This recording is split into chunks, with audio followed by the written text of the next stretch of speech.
Hello, my friends. How you doing? Good to see you tonight. I am ready for one heck of a show tonight, and I wish you all well. I hope you had a great Tuesday.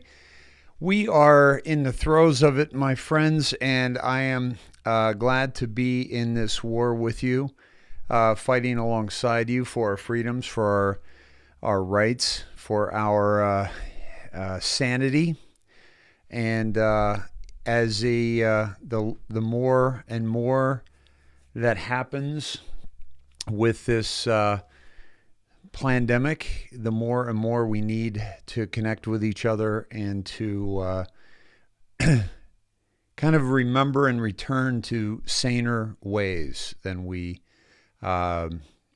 used to have. Used to be much more sane. We used to have much more ability to converse and debate and still have respect for others.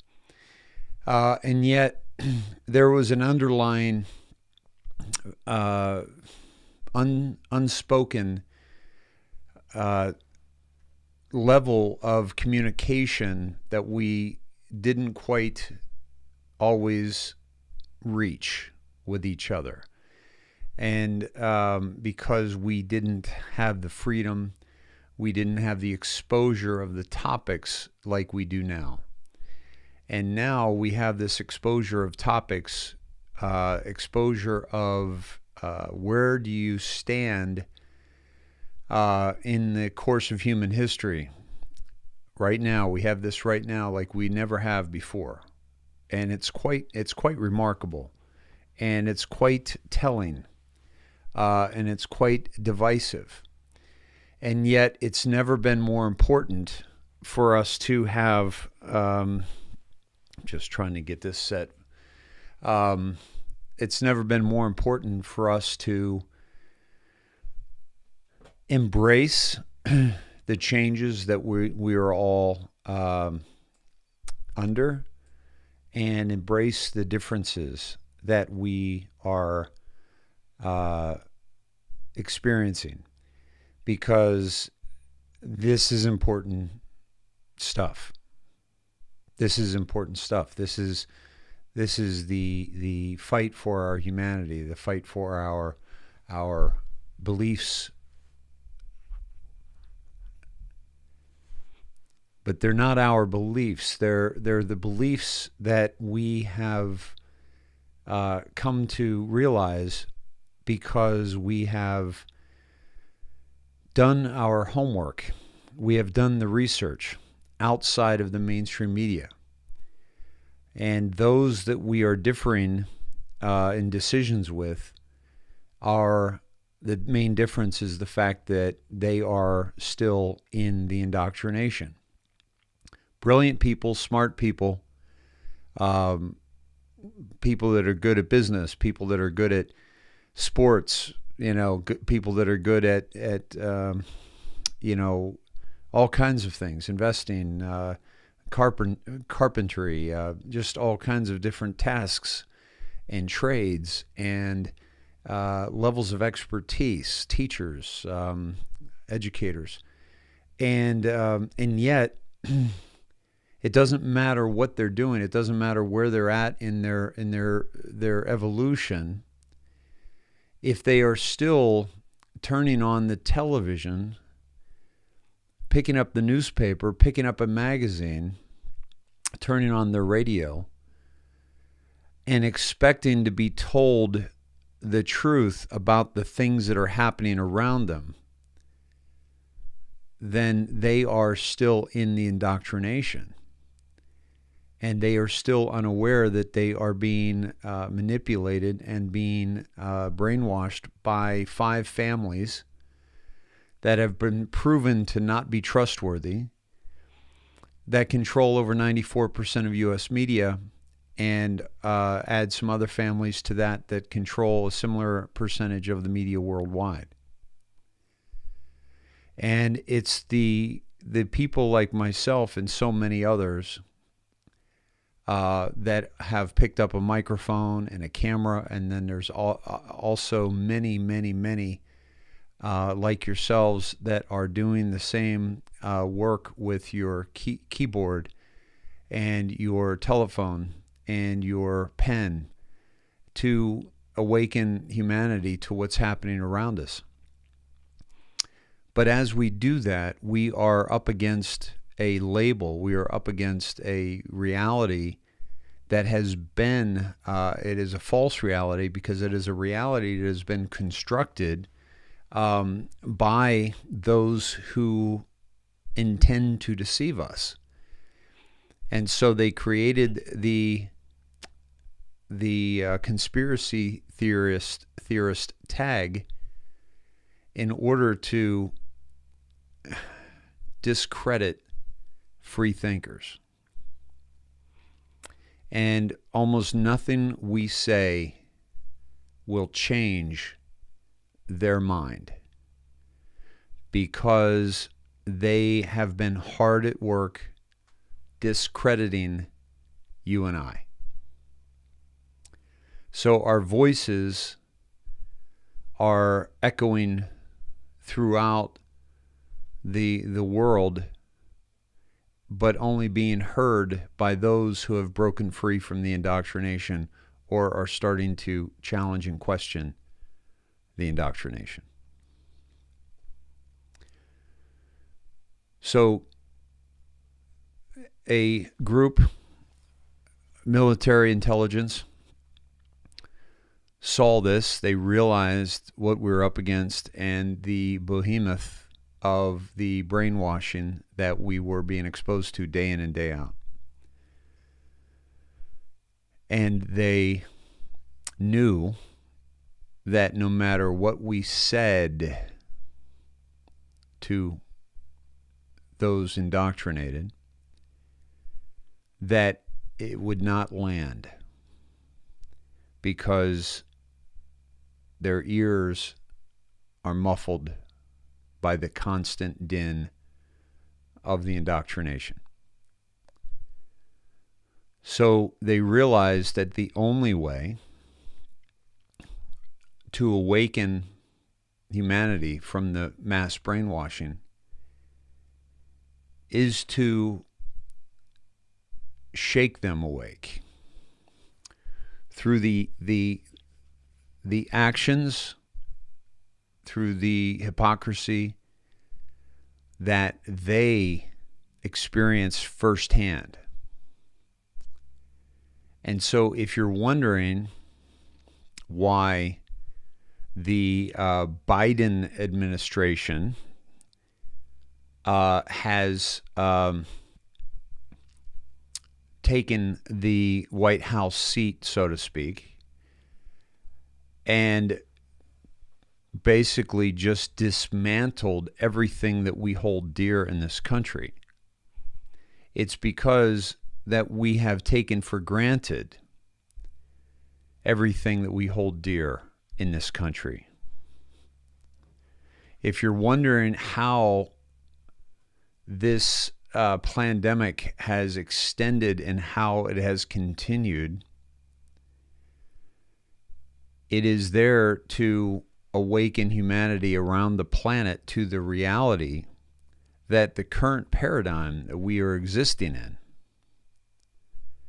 is not healthy, it's not accurate, and it doesn't serve us.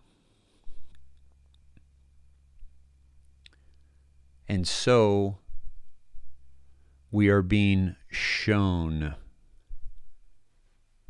the extension of the thought process, the thought train, if you will. We are being taken quite quickly to the final destination of various thought channels, of various thought processes. A border wall is inhumane. It is racist. It is not something we should do. And so Biden stops the construction of the border wall and says, come on in. And look what's happening. We are losing our sovereignty with every single person that comes across that border, that enters our country, that puts us at risk of disease, puts us at risk of not having enough resources, not having enough money to take care of the people we have now. Look at the homeless out on the street. Look at the numbers, the increases of mobile homes and people sleeping in trucks and SUVs. It's tragic. And every single one of those homeless vehicles or people out on the street without a vehicle, every single one of them is a story that we should know about, but we won't because we pass them on the street without any interaction.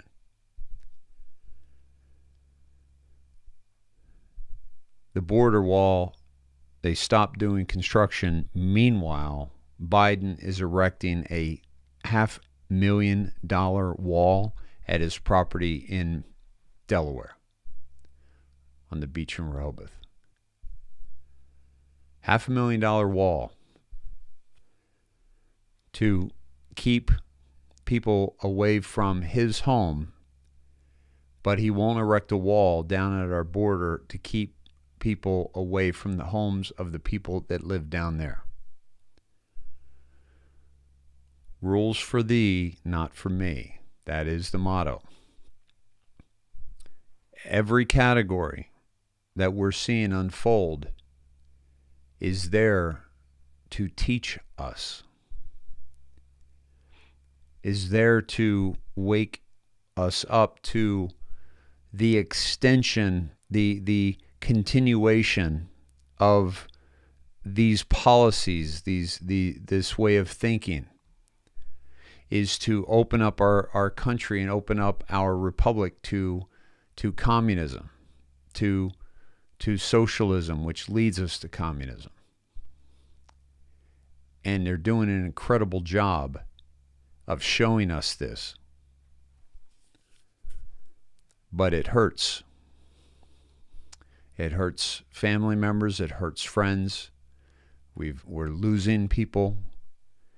But the people that we are losing are the people that have been sucked into one way or another into the indoctrination.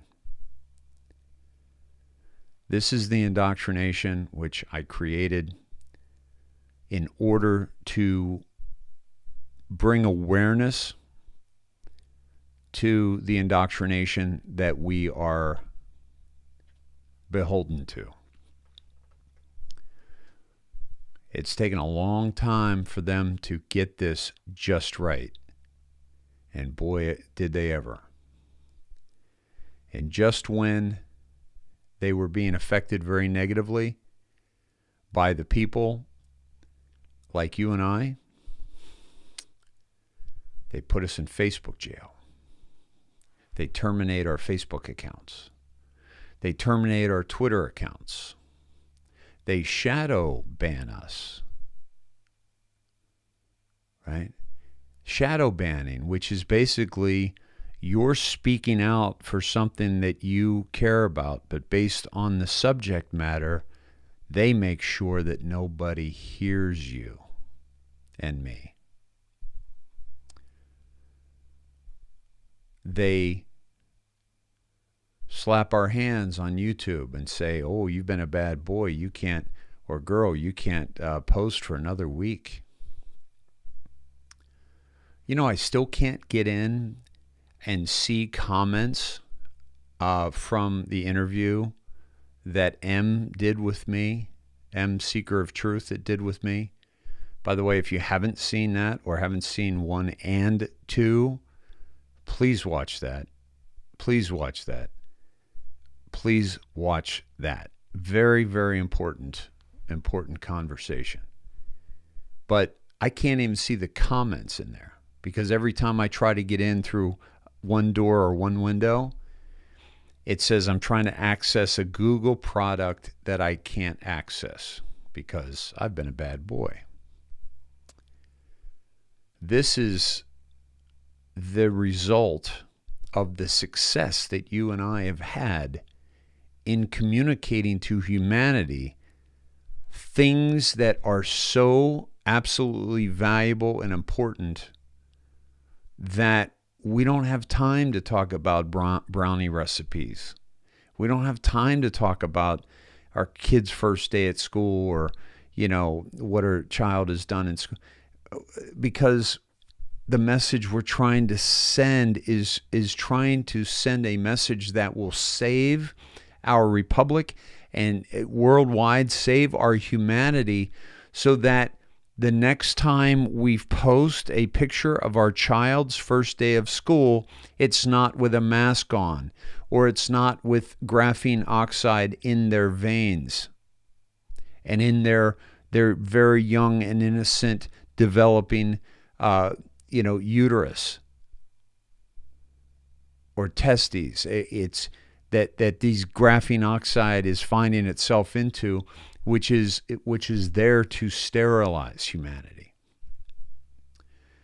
Everything we do right now is to prevent this reality from continuing on into the future. So we scream from the mountaintops with every ounce of energy we have.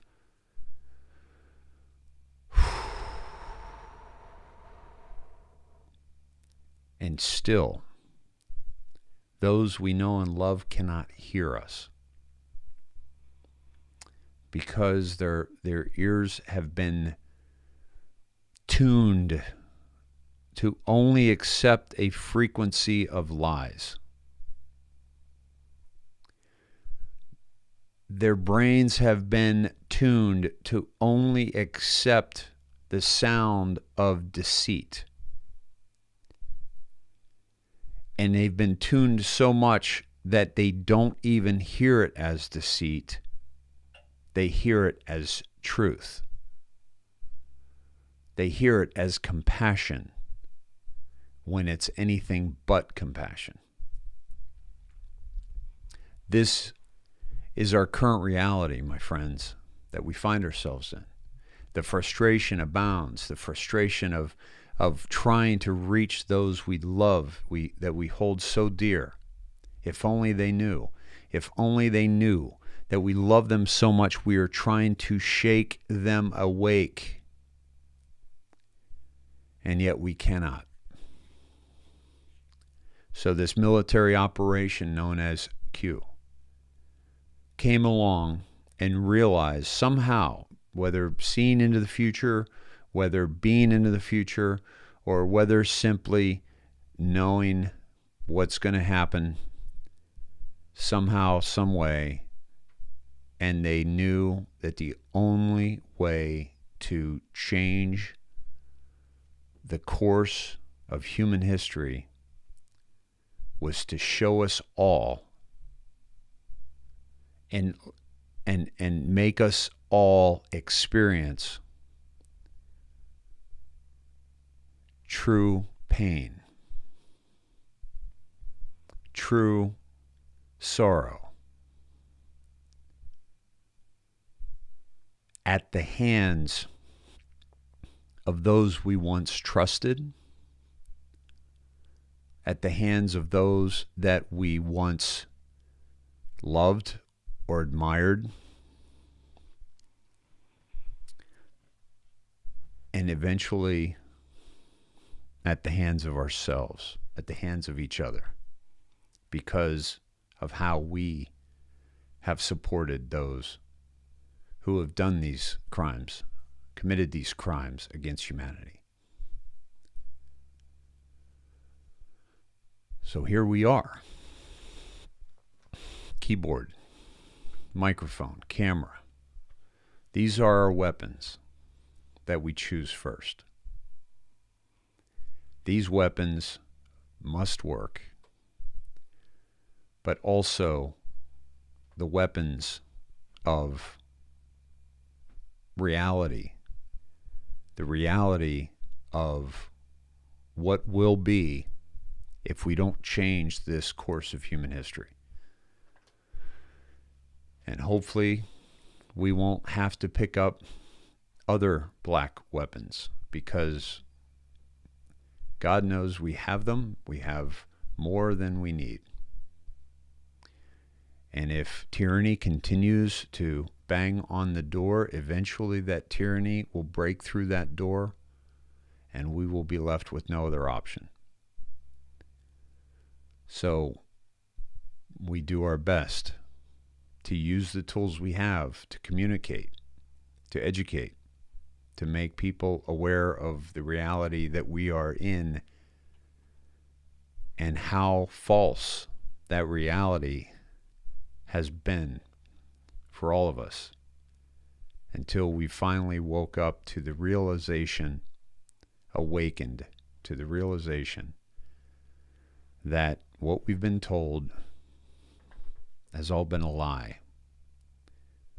And so we step into a new paradigm of seeking truth any way we can, and not trusting, not relying upon others to give it to us.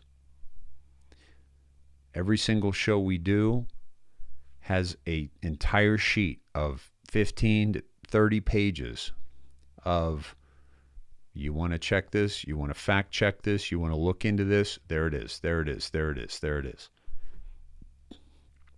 Please use that. Please share that any way you can. Because we must have help along the way of this awakening, and nudges along the way of this awakening. Because there's some that will not. Q has said that. There are some that will not ever make it. The end is not for everybody.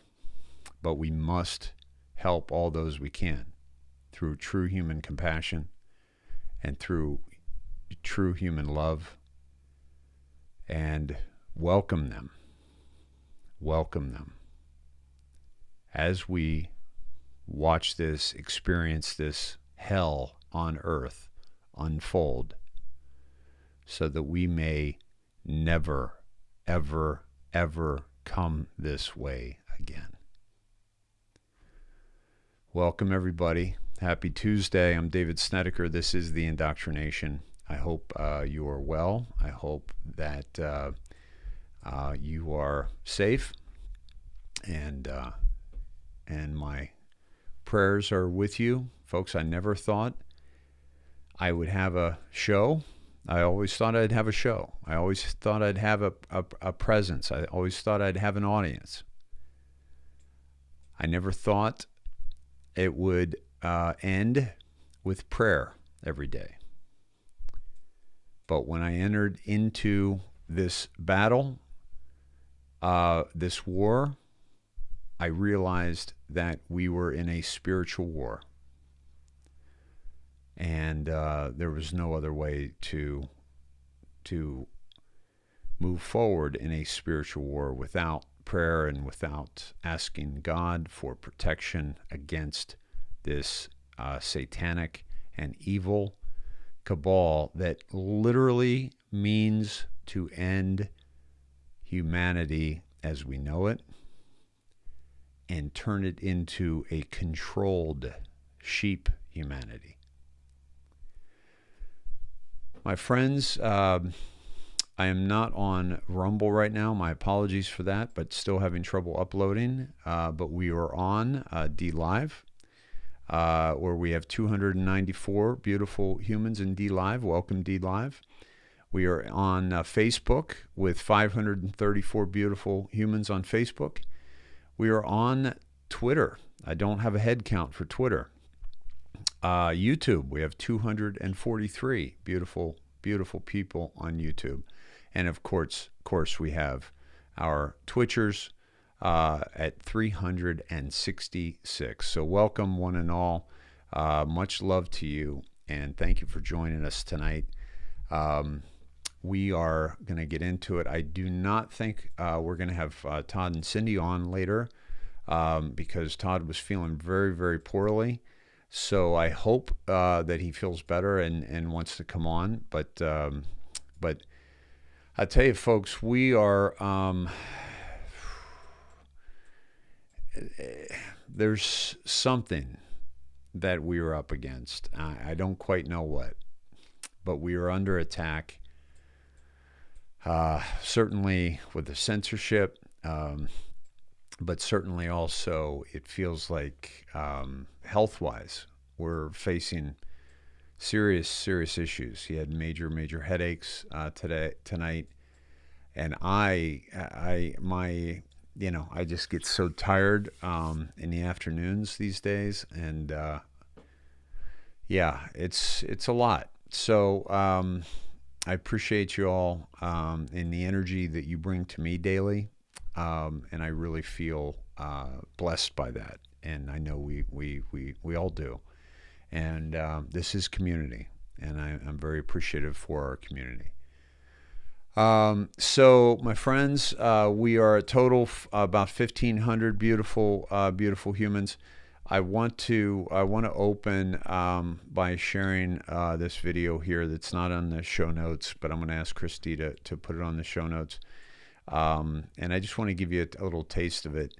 This is a gentleman who was the oldest living prosecutor in the Nuremberg trials. His name is Ben Ferencz. This is, hold on, let me pull this up for you. Okay, this is him at the Nuremberg trials, okay, back in the day. And this is him now. And I'm going to go a little bit into the interview here, and just play it for you. So when she said I was a gifted boy, I mean, what does that mean? And go to college. We didn't know anybody who went to college. It's just when you finish high school, if you were lucky, you went to work. So my mother said, whatever is good for him, we'll do. And so I think that marked a turning point in my life. Off I went to City College, and my grades were not extraordinary. And I got a degree in social sciences and all those things. I was an A student. But in biology, I didn't want to dissect a frog. I didn't want to do the things they wanted me to do. I inquired which was the best law school in the world, and they told me Harvard. And since I was very short, still am, shrinking, I thought I'll apply there. So I applied to Harvard, and they accepted me. And they gave me the first exam was in criminal law. I did so well that they gave me a scholarship. When I was still at law school, the war broke out. Japan attacked the United States at Pearl Harbor. Everybody I know went down to Harvard Square to enlist, including me. So I was busy trying to get into the branch of service that I wanted. I tried the Air Corps, and I tried paratroopers, and I tried Marines, and I tried everywhere. Nobody wanted me for one reason or another. Mostly I was too small. The Marines said, you don't look like a Marine. We can't take you. And so there I am, going into the Army as buck private, the lowest rank you can possibly get. And I was assigned to the 115th AAA Gun Battalion. The AAA means anti-aircraft artillery. I, of course, had no the slightest idea about what artillery meant or what anti-aircraft artillery meant, but at least I could read or write, being trained for the invasion of France. And we went to the South Carolina, and there I spent days marching up and down again, left, right, left, right, left, right. I said, Sergeant, a beast of a man who was there, I said, the country's at war. Is there something useful I can do besides left, right? I know the difference between my right and left foot. Landed on the beaches of Normandy after we were trained. By the time I got there was still American bodies floating in a U.S. uniform face down in the water. The tanks, many of them had been hit by the Germans, had fortified all the possible landing spots. And tanks were smoldering, dead bodies, dead American soldiers floating. We had gone through the Maginot Line and the Siegfried Line and crossed the Rhine on a pontoon bridge, driving a Jeep, all of which was very hazardous. And final battle of the Bulge in the Ardennes forest. I got a tap on my shoulder one day, said, "You report to General Patton's headquarters. We got some orders for you to report." So I went to General Patton's headquarters, and he said, "We have a message here from Washington. We are required to set up a war crimes branch. And your name has been forwarded from Washington. What's a war crime?" And so I think I was the first man in the American Army to deal with war crimes. We finally reached a point where my colonel comes, he said, "We've got a report here that we have been running into people on the road. They look like they're all starving, and they're coming out of some kind of a work camp." It was Buchenwald. They were named after the town. I get into my Jeep and off I go to the location. People are still, some of them still on the road, most of them went back into the camp. The ground is covered with dead people. And they're wearing the uniform of the prisoners. And crematoria are going, there are bodies in them. Outside there are bodies look like skeletons, only skin and bones, piled up like cordwood, one on top of the other, waiting to be burned. The people on the ground, you couldn't tell if they were dead or alive. Their eyes would be pleading for help. They couldn't stand. So that was my first introduction. No, so nobody comes to tell me, they don't think it happened, because I saw it. So I painted on my Jeep, "Immer allein," always alone in German, to get out of my way. And I would head for the camp. And there I would come in. The first thing I did, I find out who was the tank commander who was in charge, American commander by that time. And I'd go to him, I say, "I'm here under orders from General Patton, carrying out a policy of the United States for war crimes. President of the United States. I need 10 men immediately surround the Schreibstube of the office where the records are kept. Nobody goes in or out without my permission." They would say, "Yes, sir." I never had any insignia on me. I acted like I was a general, something like that. And that's what it took to move them. I'd say, "Move," and they'd say, "Yes, sir." The Germans were terrific at keeping records. They had death records, the name of the prisoner, what he died from, typhus, trying to escape. Mostly it was baloney, trying to escape, or typhoid or some other disease. They were being murdered, systematically murdered, but they took down the name, and they also had the name of who was the officer in charge. This was the type of experiences in the field. I just as soon try to forget. I cannot forget. And it leads to the conclusion that war itself is horrible. It's the most outrageous thing. If the two heads of states are unable to agree, they take young people, they send them out to kill other young people they don't even know, in a country they never heard of maybe. And when they get tired of killing each other, they pause, each side declares victory, they rest a little bit, then they start again. That's the current system. I'm 100 years old now. It's worrying about guys like you who are 18. Germany finally was defeated. They had surrendered unconditionally, which was the requirement at the time. The Allied powers, British, the French, the Americans, and the Russians, got together and they had conferences on what to do about the Germans. And the Americans said, "Look, we need trials. You accuse them of crime, give them a day in court, let them come in, present their evidence, you present the counter evidence, have judges there who will judge it, as we in America do. It says on the Supreme Court building, justice under law. Law applies equally to everyone. Give them a fair trial." Goering, who was the lead defendant that we captured, Hitler had disappeared. And we didn't know originally where he went. Eventually, before the war ended, I was looking for Hitler as well. They gave me an honorable discharge the day after Christmas. Bing Crosby had said, "You'll be home for Christmas." He was singing, "I'll be home for Christmas." I wrote to my fiancée, "I'll be home for Christmas." But when Christmas came, I get a telegram from the Pentagon saying, "Dear sir," they had never called me sir in 3 years in the Army.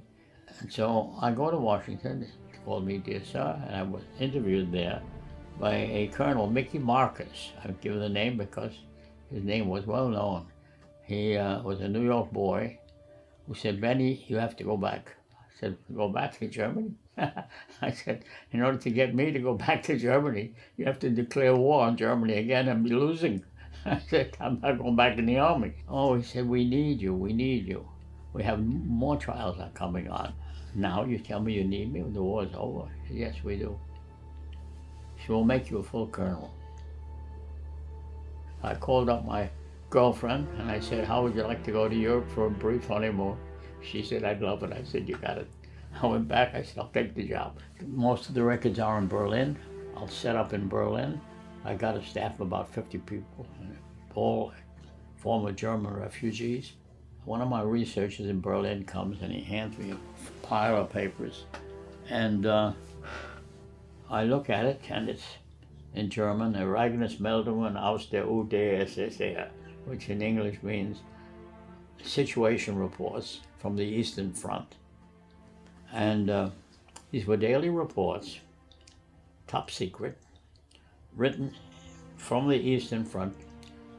The German army had been advancing into Ukraine, Russia, and so on, and there were special squads called Einsatzgruppen, and their assignment was to kill without pity or remorse. They never used the word kill, eliminate, without pity or remorse, every single Jewish man, woman, or child they could lay their hands on. I took a little adding machine and I began to add up how many people they killed, where. When I got to 1 million, I said, "That's enough." I took a sampling. I got on the next plane going from Berlin to Nuremberg. I went to Nuremberg. There was Taylor, who was then the general. He'd been promoted to colonel. And I said, "General, we got to put on a new trial." So I thereby became the chief prosecutor of the largest murder trial in human history. The charges we have brought accuse the defendants of having committed crimes against humanity. The same acts we have declared under count 1 as crimes against humanity are alleged under count 2 as war crimes. It is therefore wholly fitting for this court to hear these charges of international crimes and to adjudge them in the name of civilization. I accused 22 defendants selected by me on the basis of their education. Many of them had PhD, one had a double doctorate, and their rank, generals and colonels of the SS, and accused them of the calculating murder of over 1 million innocent men, women, and children. That was my first case. I'd never been in a courtroom in my life. I arrested my case in 2 days. I convicted all of them. We asked the court to affirm by international law the right of all people to live in peace and human dignity, regardless of their race or creed. That was my opening paragraph in the Einsatzgruppen trial. And I got that from the judges. More important is to prevent it from happening again. And I've been working on that for the rest of my life. And it's very hard to do. It's 3 words: law, not war. If you can do that, you save every day billions of dollars, which you can use to deal with the legitimate complaints of old people who need medical care, students who have to pay for their tuition, all the legitimate complaints which could be solved if we didn't spend the money on weapons to kill them instead of helping them. And that is the current system. Now, how are you going to do it? I will end by telling you how to do it and the principles which have guided me. There are 3 principles. 1, never give up. 2, never give up. 3, I hear you. Never give up. Never give up. Never give up. Ben Ferencz, I believe he passed in 2013. He is a man to be admired, obviously, and but more importantly, it's a history that is being repeated. And I will say this, that if you don't think that there are going to be trials like the Nuremberg trials when this pandemic is said and done, I've got news for you. I will not rest until the people that were responsible for this pandemic, for the deaths from the COVID, for the deaths from those who were isolated through mental health challenges, committing suicide and harming themselves or others, for those who were masked and their brains were not getting enough oxygen as children, for the children who were psychologically damaged, for the people who have been coerced and forced into a jab. Jim, I'm sorry to hear about your wife's job, and I am honored to know you, my friend Jim Rice, and your wife, for your courage to stand up for what you believe in and stand up for your own health and your own sanity. And I trust that all will be well with all of you that are standing for what's right.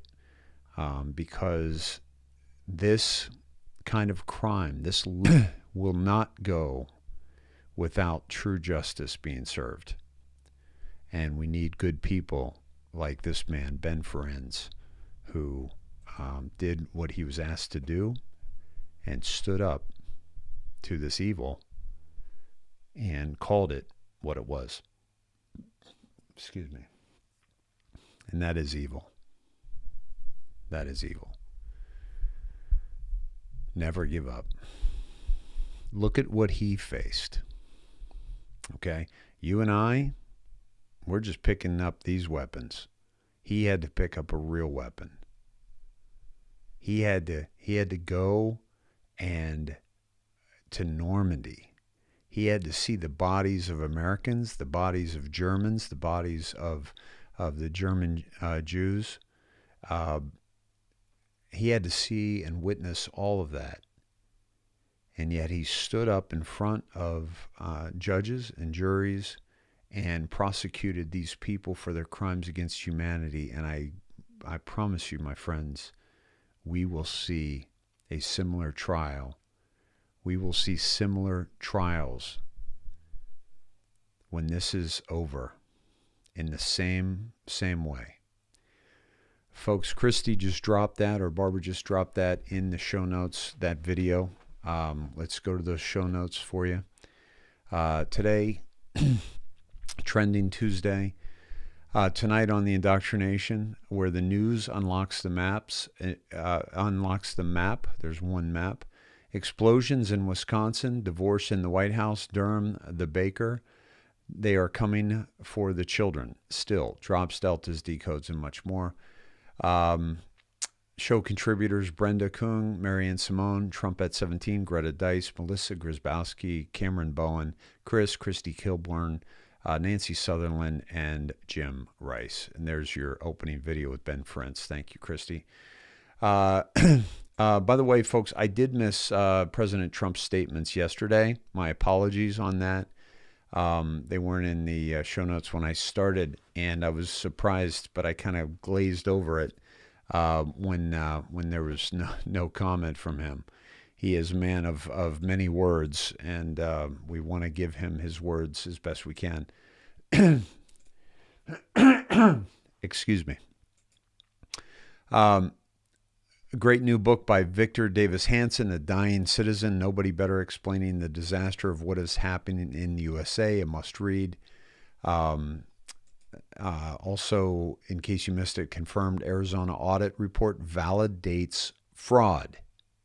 A must read. okay, validates fraud. Fraud, Throckmorton versus the United States, fraud vitiates all. Latest report, a clear-cut win in Arizona.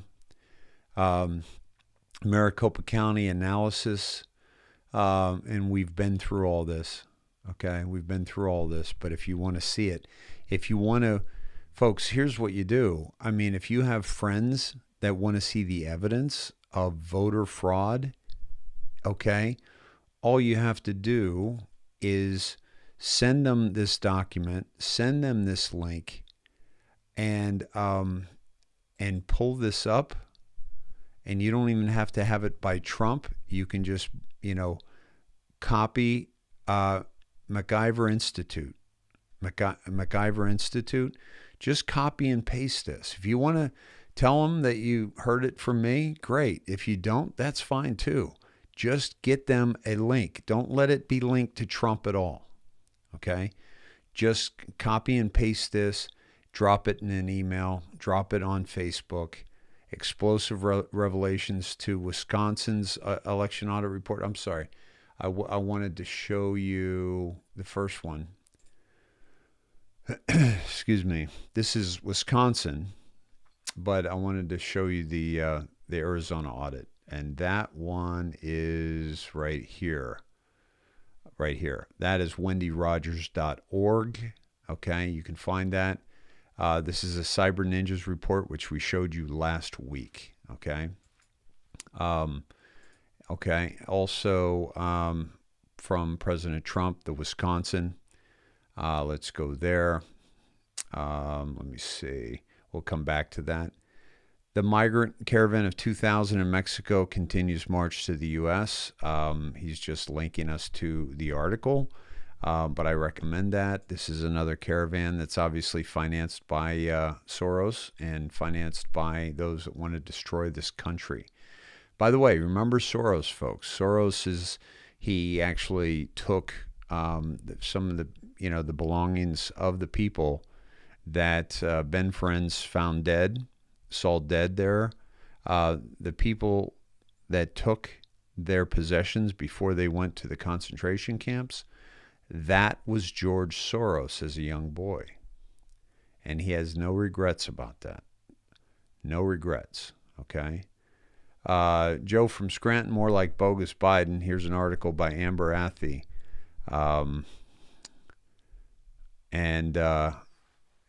Basically, the working class Joe, that he comes across as, it's not, he's an elitist, and it's not helping blue collar America at all. It will crush blue collar America. President Trump isn't afraid to call something what it is. Washington Post forced to admit they lied after pretending "fuck Joe Biden" chant was "Let's go Brandon." Folks, this is probably the greatest redaction in the history of journalism. Okay, when the Washington Post had to hold on, let's see.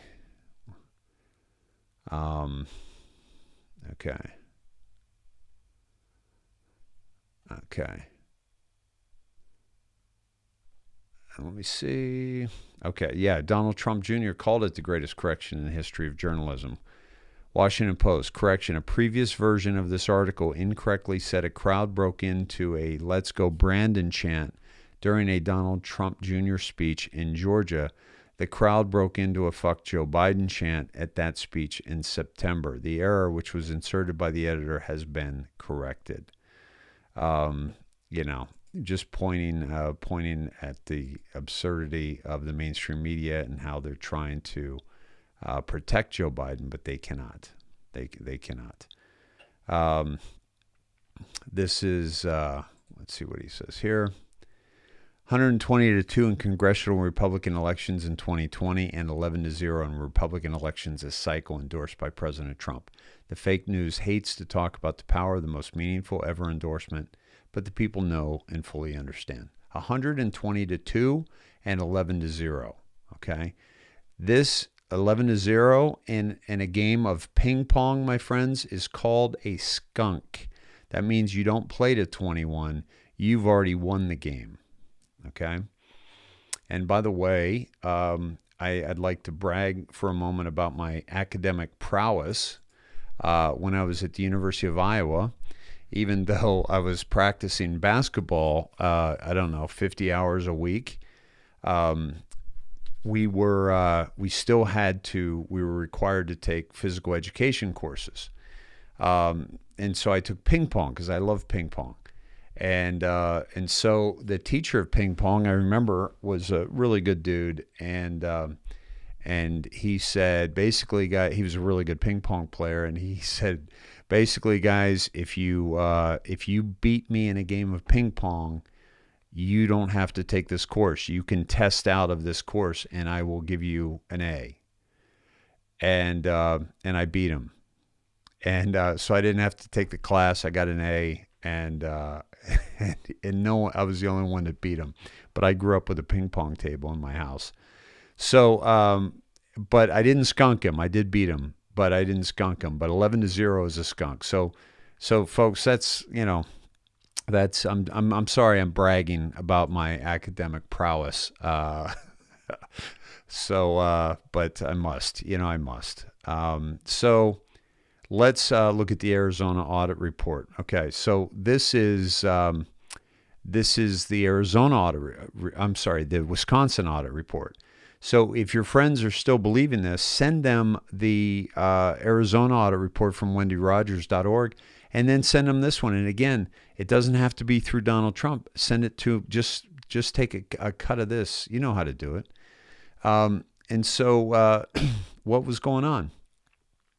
Well, let's see. Eligible residents who are not registered to vote was a factor. Registered voters who may have moved was a factor. Registered voters who may have voted multiple times in the same election. Registered voters who may have died in other states. Registered voters who may have multiple voter registration records in Wisconsin. This is like a real audit, my friends, and this is long overdue. Long overdue. We've kind of just, we've really allowed ourselves to just allow elections to just go untested. Think about it. Think about how long we've allowed these elections. This goes back to like 2016 in some of these issues, and it goes back even further than that. But think about how we've allowed our elections to just kind of fall by the wayside, and we haven't really challenged them. We haven't really, addressed inaccuracies, and we haven't cleansed the rolls, etc. So Trump is just, kind of just more and more about Biden. The confusing Wall Street Journal opinion piece, the confusing Mr. Biden, the president's town hall performance is cause for concern. Let me see. I don't think we're going to get much out of that, but,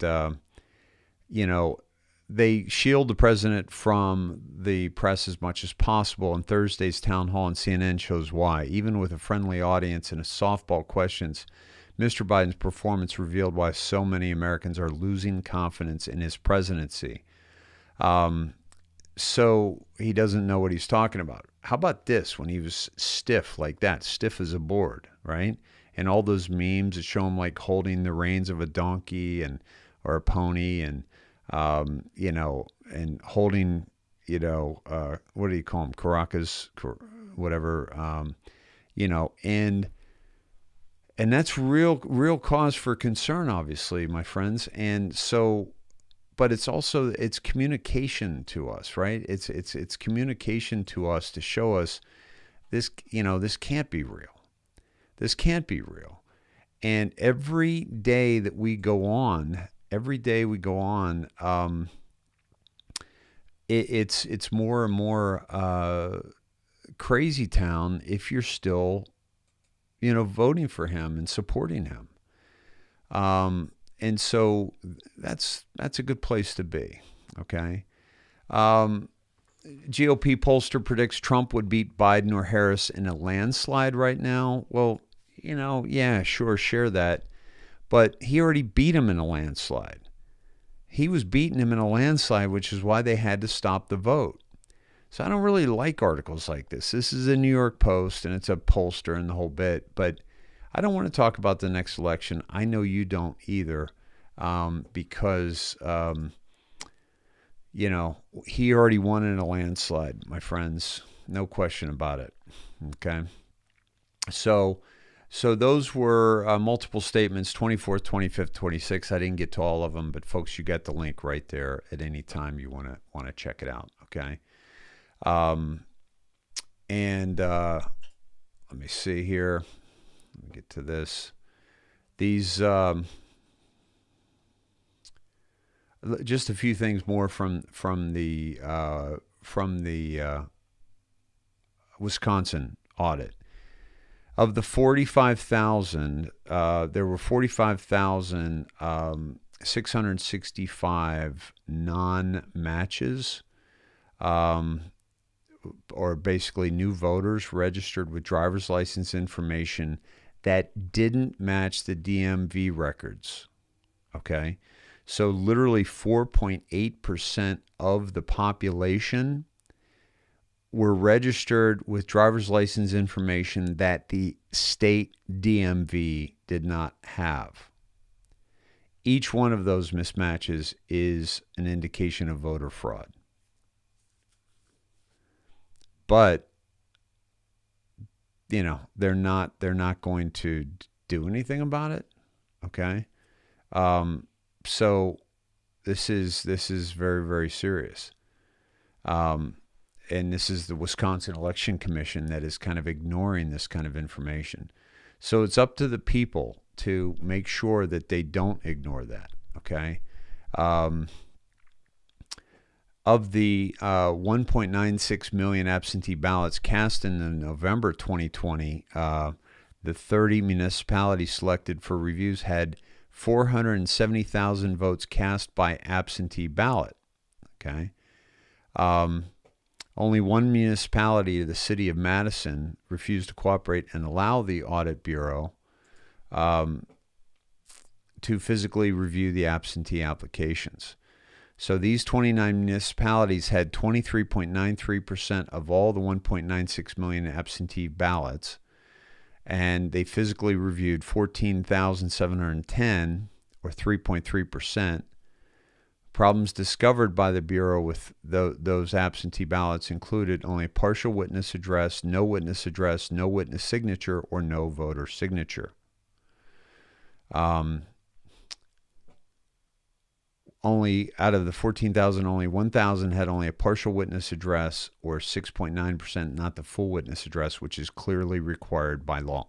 So literally, folks, there is so much evidence in this report. All you have to do is copy and paste this to a friend, okay? And you will be amazed at how they react. Oh yeah, this isn't, this is actual audit proof, okay? So now the Wisconsin Senate is asking for further review of this just completed election audit. So it's not going away, okay? It's not going away. It's costing taxpayers $676,000 and could stretch into next year. He only won Wisconsin by 0.6 points, okay? So this is something that is absolutely got to be looked at. Absolutely got to be looked at, and that could turn Wisconsin. But the bottom line is, I'm not even interested in finding out if Donald Trump won Wisconsin. I'm just interested in finding up. I love it, Scott. Dave, make some Never Give Up t-shirts. Rob, you hear that? Let's do that. Never give up t-shirts. Thank you, Scott. It's a great idea. I love it. And folks, it's getting cold out there. My friends, get your hoodie. Oh my God. I live in this now. Okay. I got dressed up because I had a business meeting today in Beverly Hills. So I had to get dressed up. I had to actually get out of my, comfy hoodie. But my friends, come on. You got to get your hoodie. Get your Indoctrination hoodie. It's the bomb. At the website, theindoctrination.shop or theindoctrination.com. Thank you for that suggestion. That's a great suggestion. So this is really, open up because they want to look into it more. But Madison won't hand over the ballots. What do they have to hide? Folks, if you won fair and square, you'd hand it over, right? Yeah. And then the Pennsylvania election audit is on hold amid a lawsuit because the Senate Republicans are defending their subpoena for voter records that Democrats contested. Our filing on Friday is scheduled as part of an expedited review petition to the court that is designed to resolve the court case as quickly as possible. So this is, they're, hopefully going to get out of this very soon and continue on. But the Democrats are legally challenging all this. Okay. By the way, not just the pandemic trials, Nuremberg style trials, but how about the election trials? Okay. We're going to be busy with this for a long time, but it's going to feel very different when instead of people calling us crazy, people are saying, holy shit, you were right, my bad. And when the people are going to trial for treason against this republic and for crimes against humanity. So both are gonna go down, my friends. Both are gonna go down. Let's see. Michigan officials bar a township clerk from running a November 2nd election, citing a refusal to follow procedures.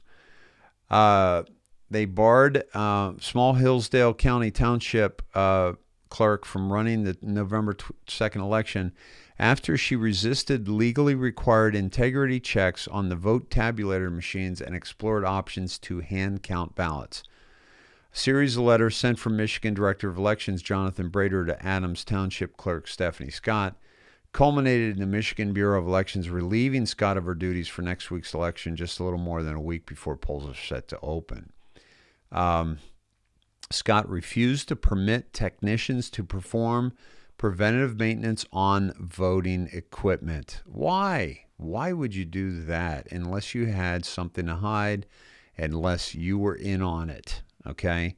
Follow the money. Follow what accounts she has. Follow what kind of spending she's been doing.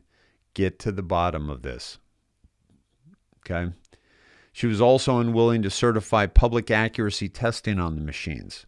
Okay? She also indicated she might try to conduct future elections without the Hart InterCivic Incorp voting equipment chosen by Hillsdale County. So this is, we're just exposing more and more and more out there in the election fraud. Okay.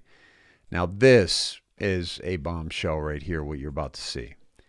Fulton County, Georgia ordered more than 1 million absentee ballots from printer days before the 2020 election, knowing there was no time to mail them out. Why would this have happened? Okay. Runbeck Printing Company, which supplied ballots to both Arizona and Georgia. Okay. We've already made some shocking observations about the company.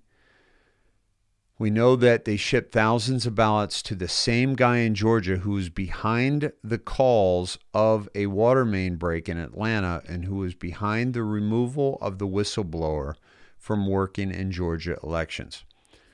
If there was a Republican Party in Georgia who cared about the integrity of their elections, this guy would be gone. We also know that Brian Runbeck works for the company with his name, although not listed as a member of the executive team. He identifies himself as a client services manager, project manager, and coordinator of Runbeck Election Systems. He manages the production of election ballots and election-related materials, and he made 50 separate donations to Act Blue, Biden for President, and the Democrat Senatorial Campaign Committee. And we also know they were different for Democrat and Republican areas. This was done by the printer, okay? Fulton County, 67.7 vote Democrat, 69.2 vote Republican. The barcode is missing from these ballots. This is important because, as IT specialist Javon Pulitzer noted in testimony earlier this week, they included a barcode while the ballots, the GOP precincts, while the ballots in Democrat districts did not include the barcode. So why? Okay. And then within just 10 days until the November 3rd election, there was literally no way to sort, prepare, fold stuff, and mail out the ballots before the election. And yet they had all these ballots that were delivered. Okay. Why? Because these were the ballots that once they stopped the count in the middle of, late at night, they brought in those suitcases. Okay. No question about it. All right. This is a great video on the January 6th situation. Let me play this for you, my friends. And here we go. And the gentlelady yields back. The chair now recognizes Mr. Stubbe from Florida for 5 minutes. Thank you, Madam Chairman. Attorney General Garland, in your Senate confirmation hearing, you referred to the January 6th protests as the, and I quote, most dangerous threat to democracy in your law enforcement and judicial career. In that same hearing, you even compared January 6th to the Oklahoma City bombing case you worked on, where 168 people were killed. In June 15th, a speech announcing a new enhanced domestic terrorism policy, you cited January 6th as a motivation for that new policy. You went on to describe January 6th, and I quote, as an assault on a mainstay of our democratic system. You have said that prosecuting extremist attacks on our democratic institution remains central to the mission of the Department of Justice.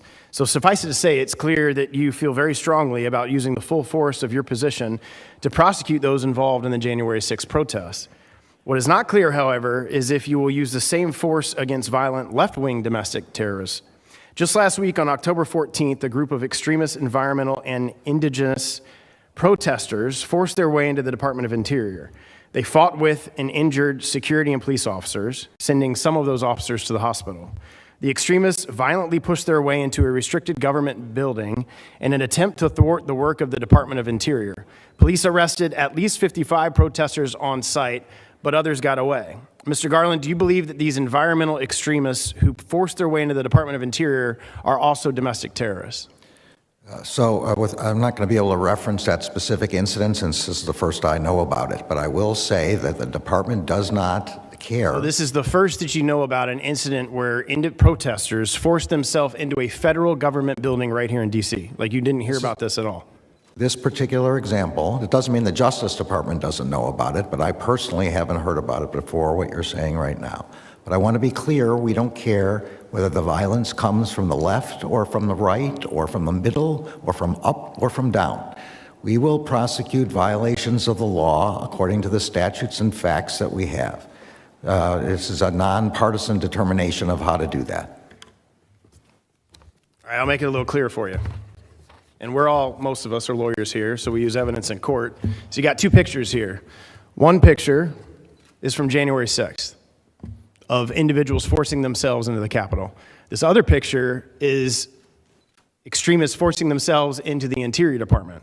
So looking at these pictures, and I know you say you're not aware of this, which blows my mind that you're not aware of violent extremists forcing their way into a department right here in Washington, D.C., into a federal building. But just with these evidence, with these two pictures that you see here of people forcing themselves into a federal building, would you call both of these acts domestic terrorism?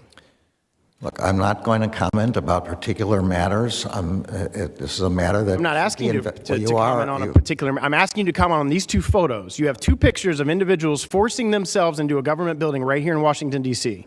And one, you very, as I laid out, very welcomely call them domestic terrorists, but you're refusing to call groups like this, who commit the same atrocities here in Washington, D.C., domestic terrorists. One I know the facts of, the other I don't know the facts of.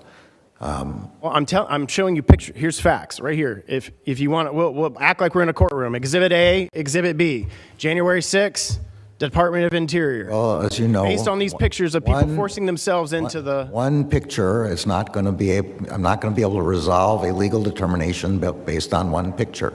In the January 6th case, we have terabytes of video which disclose exactly what happened. Speaker Pelosi, mindly, still hasn't released to the American public to view all that video that has been captured here in Washington and in the Capitol complex. But that's the problem that everyday Americans are facing right now, is they see these type of comments that you've made about January 6th, yet you're completely, and you're not answering my question now, and you're saying, well, that's an ongoing investigation and I don't know about it. But clearly, based on the pictures, clearly what has occurred, factually what's been widely reported in all sorts of different American outlets, that these individuals forced themselves into a building here in the Department of Interior, and you're refusing right here today before the American people to say, yes, that's the same type of activity that I'm going to bring the full force of the Department of Justice to come against, regardless of the ideology which you have said in the past, but you're refusing to do that today. And that's the problem with the challenges that this administration, your department is facing, is everyday Americans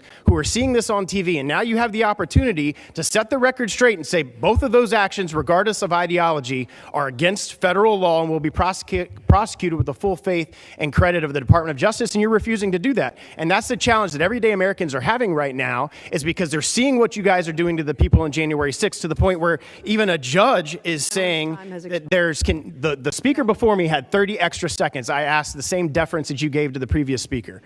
That you have even judges who recently even held the Department of Corrections in contempt related to the way that the January 6 suspects have been treated, and you're refusing to even comment on the very acts that have just occurred here.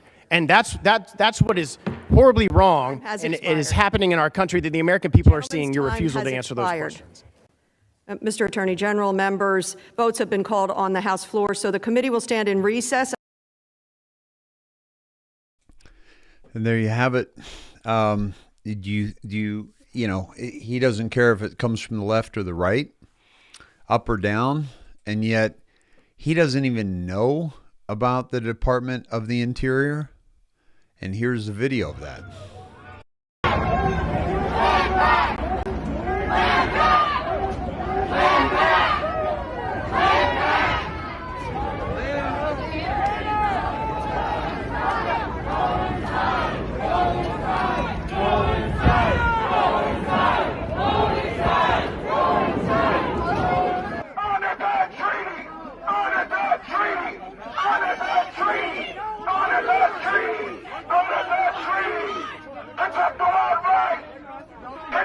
No MAGA hats, by the way. No Trump flags. That's why they're not prosecuting these folks. And also, no FBI, no DOJ. And now we're chasing people. This is what happens when you come outside and fight for liberty. You get brutalized, but we have to come outside because you're going to brutalize us anyway. You're not doing anything you don't do to us already. And there you have it. So, you know, you see the politics of our DOJ, which is, you know, again, you know, this is if we don't get mad at this, there's so much that it's hard to get mad about, right? it's hard not to get mad, I'm sorry, because you see the injustice. But do you see how Q saw that we need to show this injustice? Because when people see it and experience it, that's when it's real. That's when they can get into this and see it for what it is. But you can't just have that conversation. They have to see it. They have to experience it, right? Okay. This is another great and important video of somebody, a gentleman on the January 6th event. Continuing to talk to officers today, because I owe it to not only myself as a law enforcement officer, but I owe it to the American people. I made a commitment to the American people that we're going to discover the truth so this can never happen again. You know, sir, I'm glad you're there, because I think a lot of your colleagues on both sides of the aisles, and there are plenty of Republicans who are intimidated. Somehow they think that they'll be viewed as anti-law enforcement by not asking the tough questions. With your credentials, nobody can say you're anti-law enforcement. We're pro-law enforcement, and because we're pro-law enforcement, we don't want cops to be in this kind of position. By the way, I hear there's an 800-page internal review completed by the Capitol Hill Police that they will not make public. Can you confirm that, and will we ever see it? Should we ever see it? No, isn't that funny? The committee, they want Bannon's records, and they want everybody else, all the organizers of January 6th, they want their phone records, they want to know everything about him. Surprised they're not asking for a blood sample. But yet they don't want to release those type of documents. And that's the problem. It's because it's not really about seeking the truth. We owe it to the American people to make sure that our nation's capital, our freedom here, is never violated again. And the leadership of the Capitol Police, they had an enormous amount of intelligence. Greg, it was in droves. There were individuals that saying they had maps of the Capitol complex, the underground tunnels. It was there. The National Guard should have been here on January 4th already. But they didn't show up until January 6th at 5 p.m. The timeline is so important. The American people need to look at the timeline. The first breach of the bicycle racks here took place at 12:57 p.m. on that day. Donald Trump didn't get done speaking until 1:10 p.m. And my point, no one ever leaves a Trump rally early. They don't leave before he gets done speaking. And then it would take 20 minutes to walk from the ellipse where Trump was speaking to get to the Capitol. So there's a lot of questions that I have. I was honored to be selected by Leader McCarthy to be on the select committee on the minority side, but obviously Nancy Pelosi rejected us because she knows that guys like me, Jim Jordan, and others will be asking these tough questions. You could make that committee helpful. You could make that committee, you could help it make a difference, but no, it's not going to happen, unfortunately. Well, still, we're glad you're on Capitol Hill and you're pursuing the truth. Representative Troy Nehls, thank you very much, Republican of Texas. And by the way, follow him on Twitter at Sheriff T. Nehls. Many thanks, sir. Thank you, Greg, and I'm going to continue to look at Ashley Babbitt. We appreciate that so much. And there's no excuse. No way. Just very briefly, if you don't mind. I don't know of a department in the country that could, how could that shooting be justified? Is there any way to justify that? No. Greg, it was murder. I've been a lawman for 30 years. When I was a sheriff, I had deputies shoot and kill suspects. I've had deputies shot. I had blue-on-blue incidents where one of my deputies ended up shooting another deputy and killing him. The point is, I understand a little bit about use of force. I understand a little bit about grand juries. This shooting should have at least gone to a grand jury. But the Department of Justice had no intent to do a thorough investigation. The shooting took place January 6th. By April already, they said no charges. We're not going to pursue charges against Lieutenant Byrd. The video is quite clear. It was murder. It's wild, and he's walking around with a gun, maybe not too far from you right now. Thank you, Congressman. To be continued. We'll be right back. Murder. It was murder. It was murder by this man right here. It was murder. And why is he not, you can't have politics and justice, my friends. And that's what we're seeing. And it's never been clearer. I mean, this is clear obstruction of justice because of politics. People are seeing this. Okay.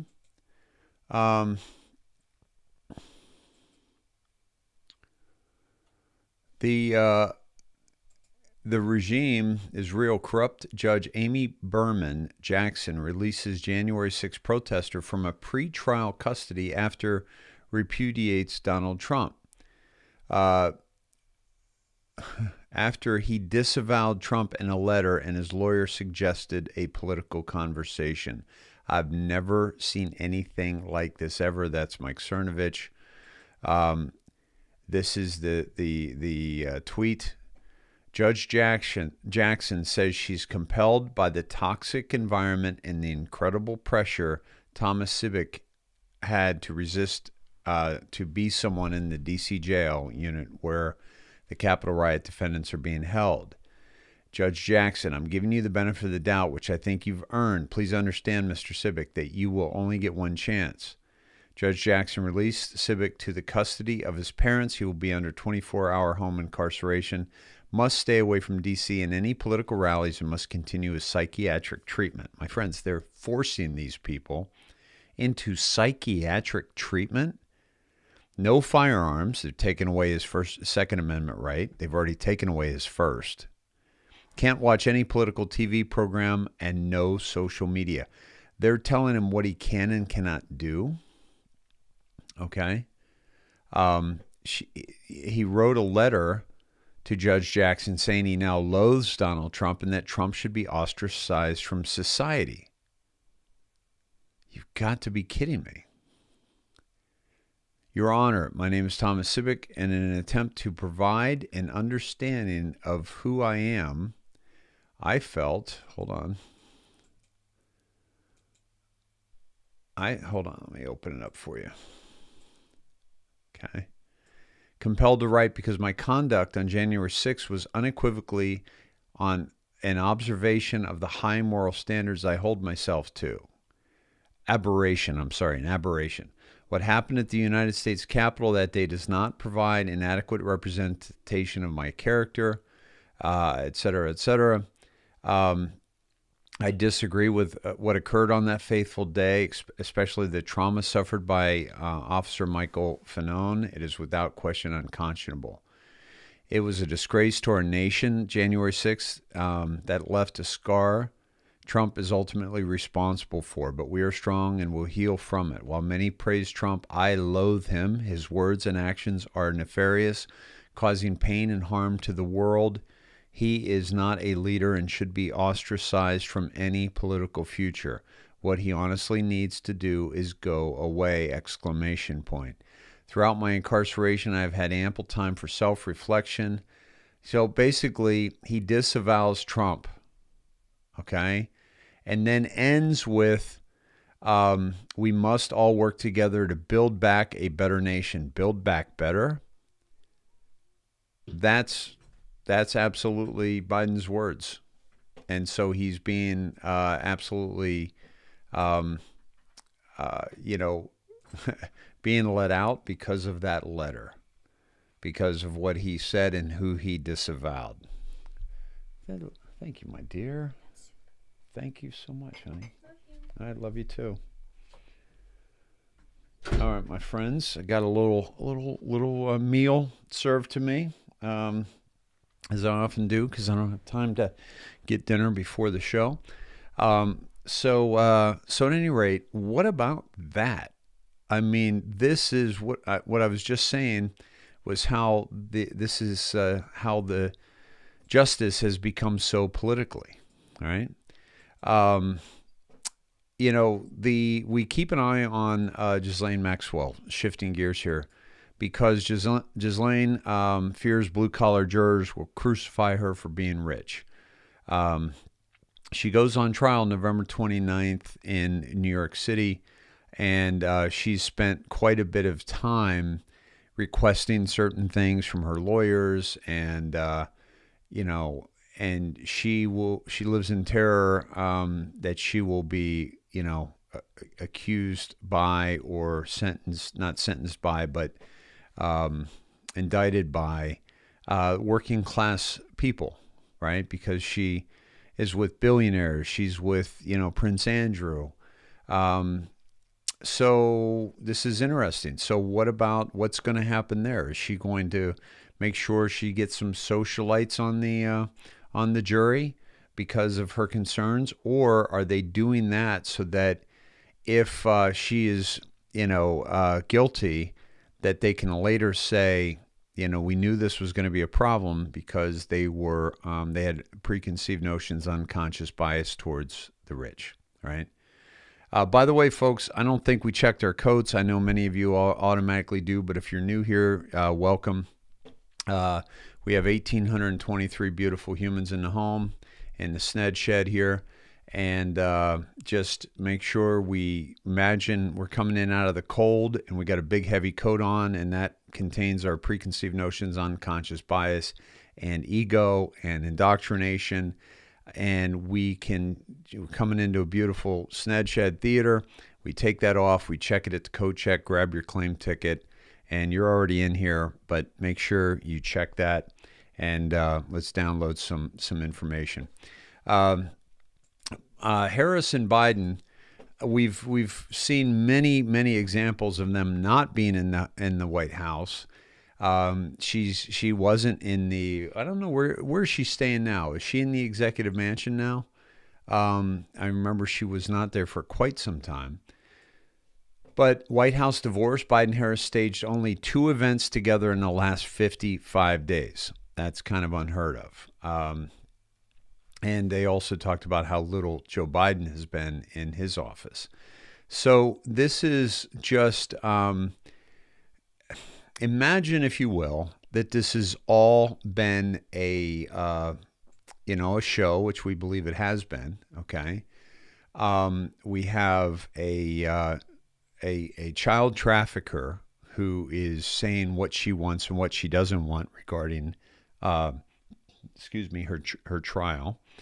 We have this story coming out that they're hardly ever at the White House. We've seen him with a stage versus a White House. We've seen him with his backdrop not outside the White House. We see this politicization of law, which is unheard of, at the highest level in the land. At literally the DOJ, the head of the DOJ, Merrick Garland, who wasn't even aware of a breach of the Department of Interior by environmentalists. Do you see how they're starting to leak these things out, almost as if it's a predictive programming of what's to come? Remember, folks, the human mind cannot accept such shock.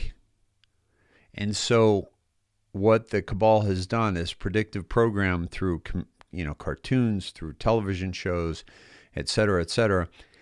And what I feel is happening now is we're getting a lot of media that is giving us a little predictive programming, right? A little taste here, a little taste there, okay, of what's really going on, so that when we do find out that Biden wasn't in the White House, okay, only for staged events, that it's going to be easier to digest, because we've seen these bits and pieces along the way, okay?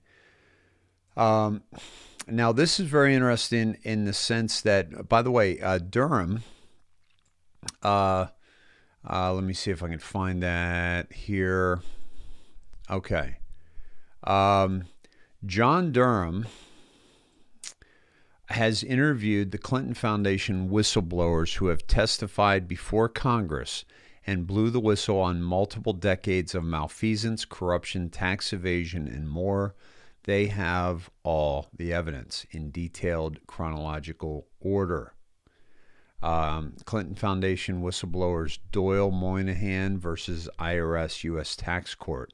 Tax evasion was used to take out Al Capone, the famous Chicago mobster.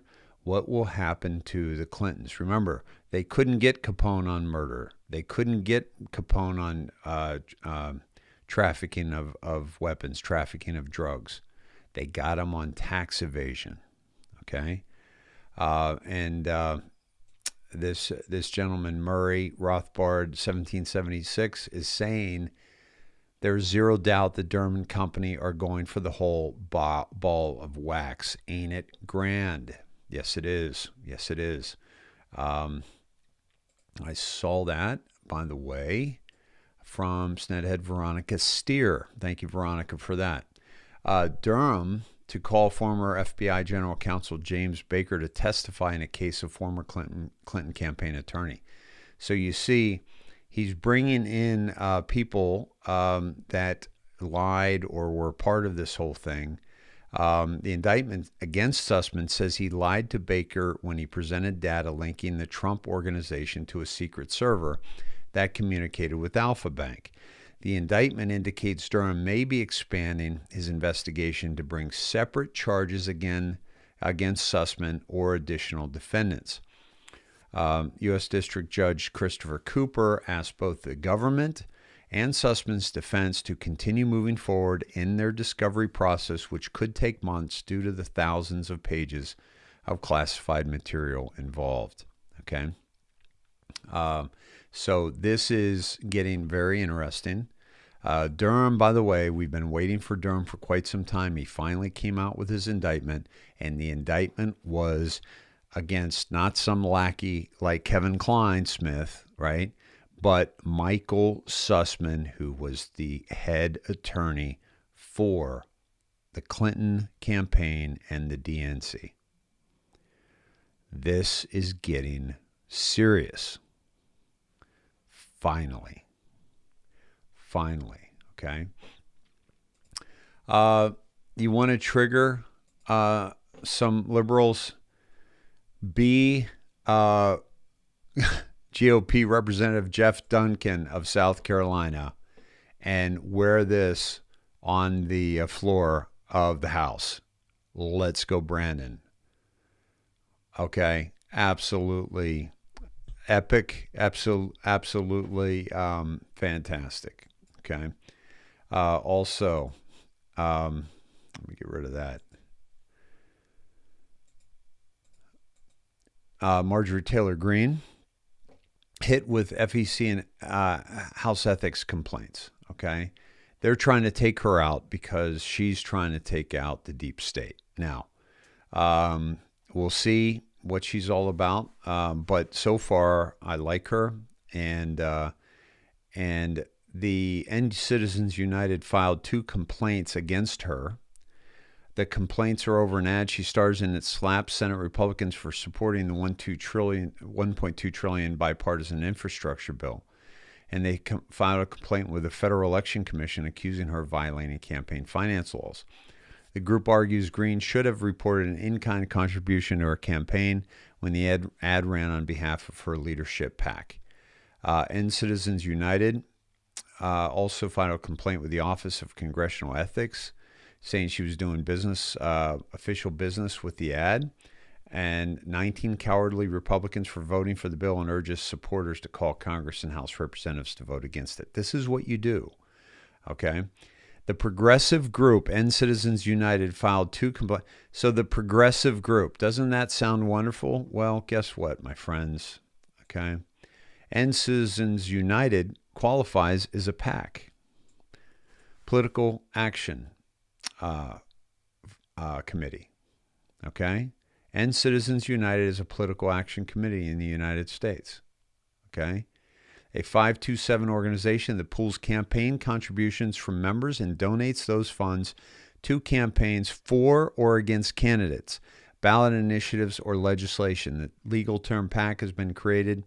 So this is a progressive PAC.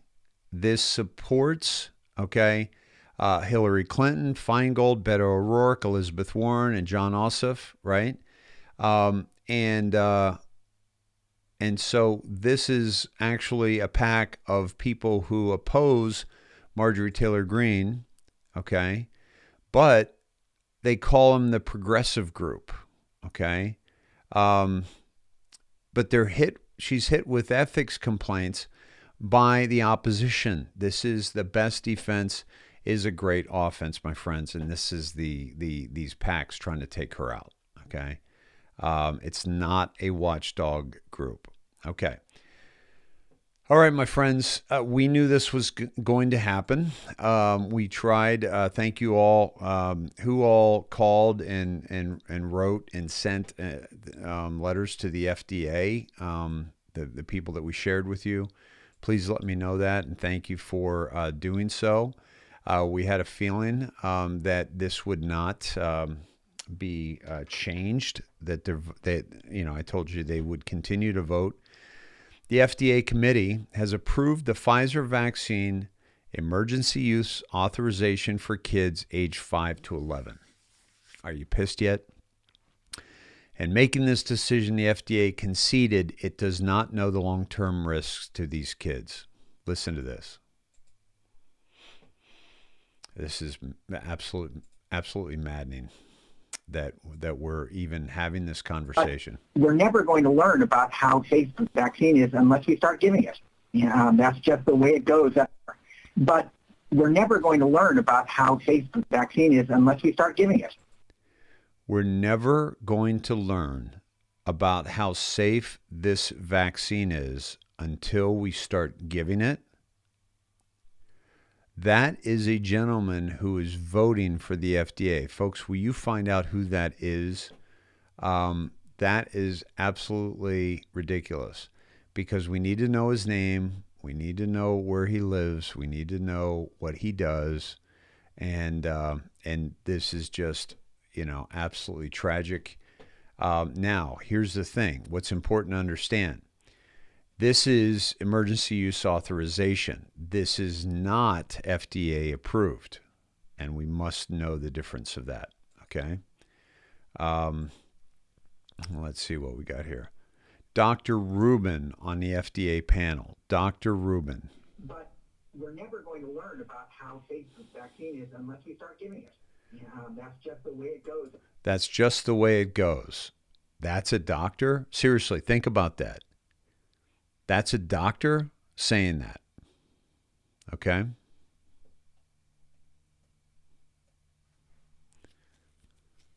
Yeah, there was unhealthy children that died of this flu, okay? 300 kids from COVID, not one died with no additional comorbidities. Thank you, Barbara. Absolutely. Children are not dying from this, okay? 325 fully vaccinated Oregon residents died of COVID-19. 325 fully vaccinated. 48% of them took the Pfizer vaccine. Okay.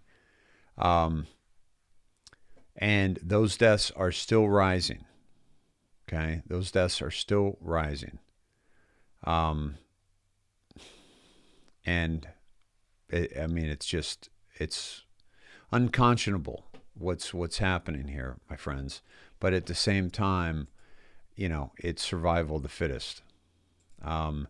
This is Dr. Birx in closed house testimony. Many of you have said, where's Dr. Birx?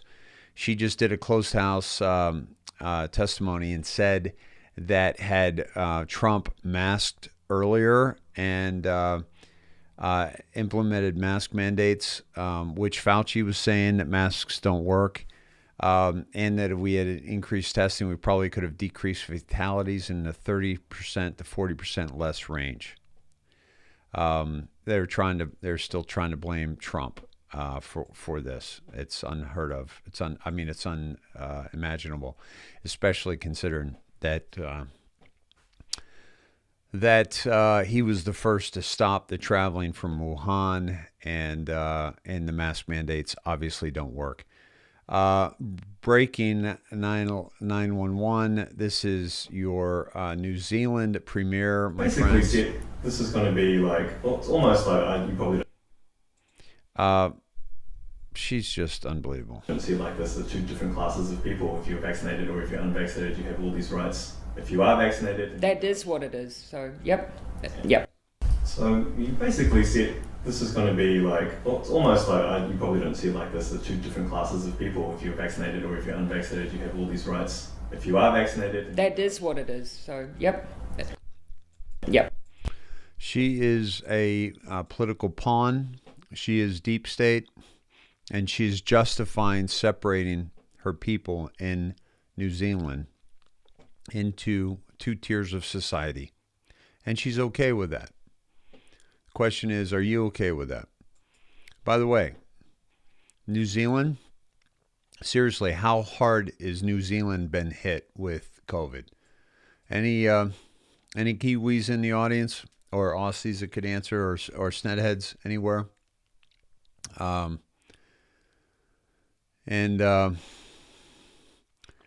BJ says, note, at my local Walmart incentive program to get the jab, so a lot of employees have got it. In the past 4 months, they've had 5 employees die, all had the jab. BJ, thanks for that. Folks, that's Snedeheads out there reporting in the streets. Like, you guys know what's going on in your neighborhood, okay? Yeah. You're right. Air Force vet. Fauci was against the travel ban. He wanted it to continue because they needed people to die for it to be an emergency, right? Yeah. So, let's see. Yeah, it was very low count. I remember last time you spoke with a Kiwi. Yeah, very low count. Let me see. See if we got it. Yeah. Folks, this is great. I want to share this with you. This is a surgeon, and I tell you, this is worth listening to right here for the next few minutes. This is a surgeon who spoke at a school board meeting in favor of parents making healthcare decisions for their children regarding the mask mandates. Guess what? A few weeks after this speech, after 16 years working in the hospital as a general surgeon, he was fired by that hospital. Fired. Do what you need to do for the people who have been trusted this to you. Put yourself in their shoes. I don't know how you put yourself in that woman who's child. You need to do what you need to do for the people who have been trusted this to you. Put yourself in their shoes. I don't know how you put yourself in that woman whose child has to wear a mask, yet you can't do her physical therapy or her speech therapy. I don't know when you do that decision. You mandate this across the board, that's a tough place to go. I would suggest, and it's just a suggestion, break it. Come real close to that and find out what you do. And then I would ask you to say, who does God put in charge of these kids? Their parents. Right? God gave each one of these kids to their child. Each one of these kids to their parents. And they speak for them. They may be wrong, they may be dumb, they may be perfect in their decisions, but it's still their responsibility. It's not yours. God gave it to them. Honor their wishes. Either side of the fence. And then let them decide if they want to go to school here or not. If they want to go to another school and pass up, so be it. If they want to stay here and not wear a mask, so be it. Take care of your people. Anyway, what's on here? God wins. And a lot of these people don't give their consent. They do not give their consent. It's against the Constitution. But that's another story. Thank you. Thank you, Dr. God wins. Anyway, what's on here? God wins. God wins. God wins. God wins. God wins. And a lot of these people don't give their consent. They do not give their consent. It's against the Constitution. But that's another story. God wins. God wins. God wins. And it's against their Constitution, but that's another story. Very well said, very well spoken. He talked about how, as a surgeon, he's called in to do trauma.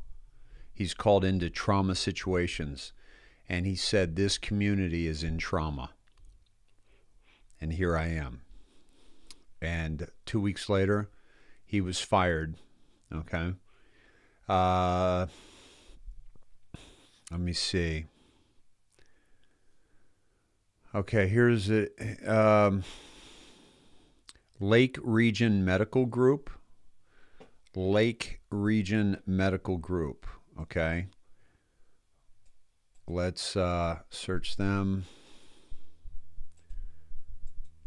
and see what comes up, shall we?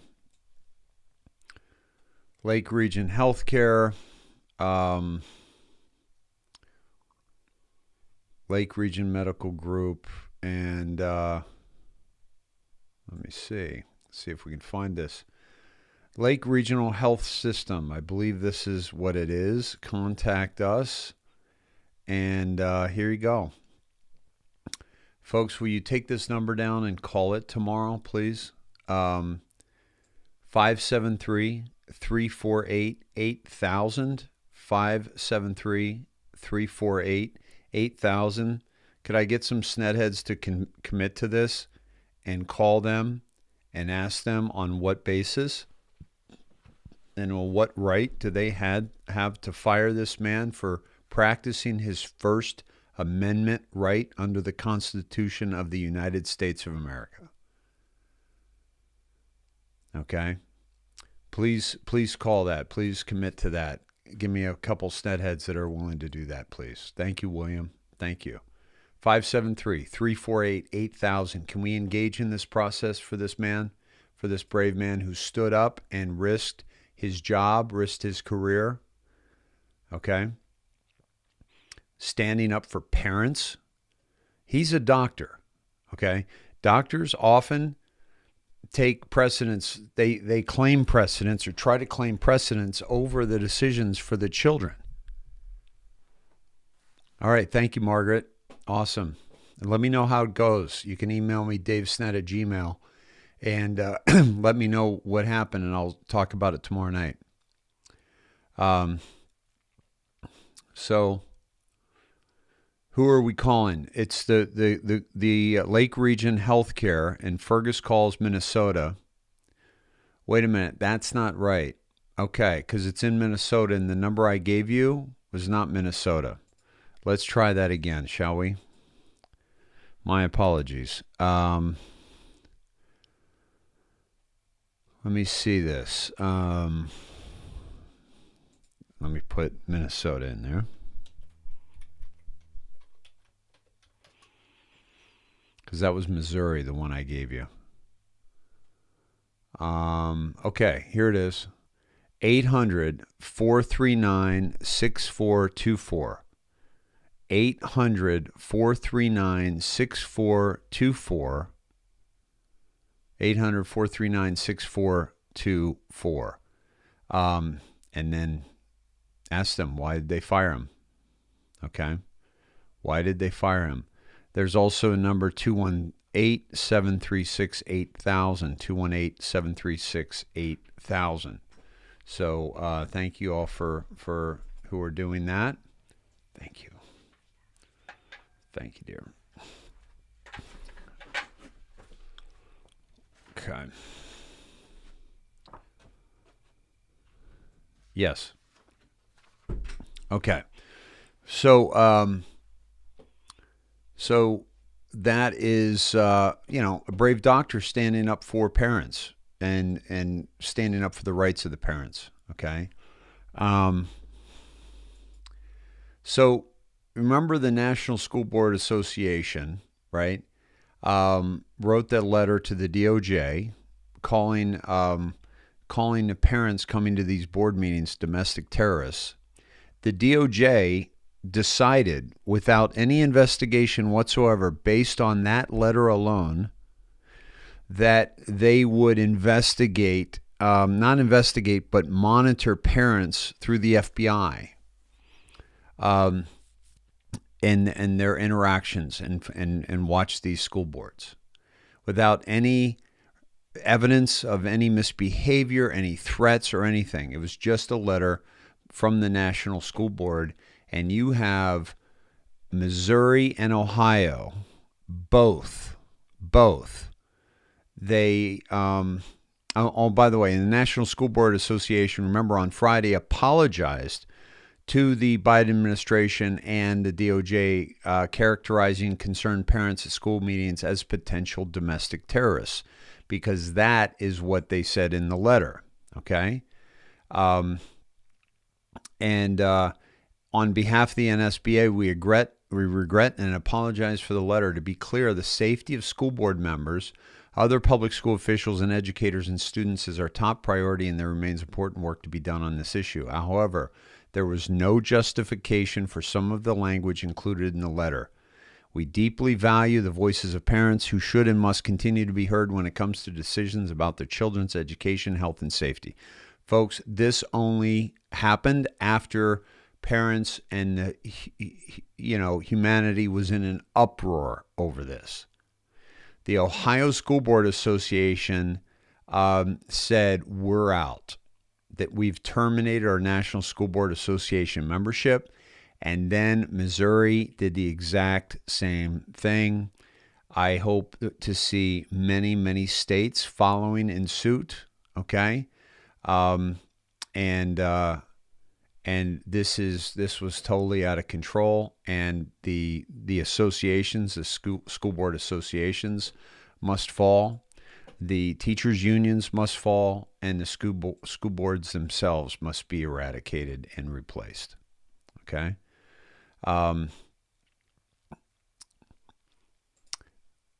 Good news and sensible news in the Kyle Rittenhouse case. The prosecutors that are trying to, put this young man away for forever, okay, can't call wounded men victims, which is huge, okay? The prosecutors prosecuting him cannot call wounded men victims, and Rittenhouse defense team can describe the wounded men as rioters, looters, or arsonists, with exceptions, okay? So those are the ground rules, which is brilliant because obviously this is going to be in front of a jury, and they can be very swayed by some of the words used, and certainly there's manipulation. Okay, lawyers are great at manipulation, and so they, a prosecutor would say the victims that Carl Rittenhouse murdered on that day, that kind of thing, can be really, really defamatory, but also very untrue, right? Because they weren't victims. He was a victim. He was being attacked, right?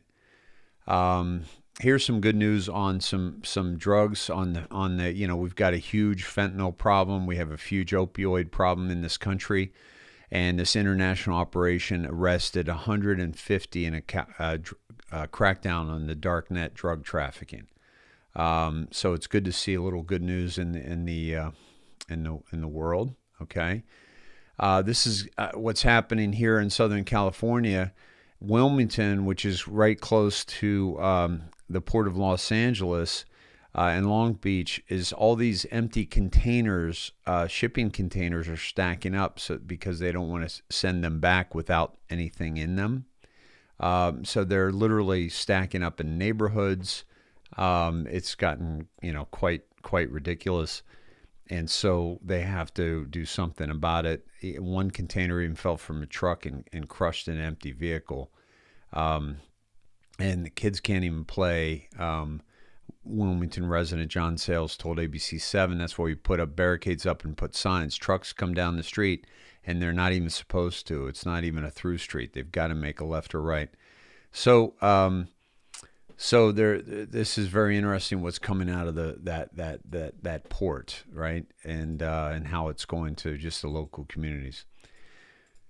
Folks, this was the kind of the title for tonight that I came up with because I felt that this was one of the most important things that we're dealing with right now.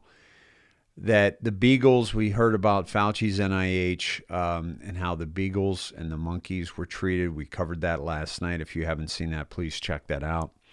And then also what we were not aware of is that he was funding the gain of function research in Wuhan, right? And was conducting and funding experiments on AIDS orphans at a New York City hospital in 2004. Okay, I want you to think about this for a second. These are children. They are orphaned. They were given birth by a HIV-positive woman. So they came into the world infected with HIV. And they tested, okay? These pharmaceutical companies used these orphans in deadly AIDS drug trials. In 2005, the city of New York hired the Vera Institute to form a final report on the drug trials. Vera was given no access to medical records for any of the children used in the trials. Their report was published in 2008.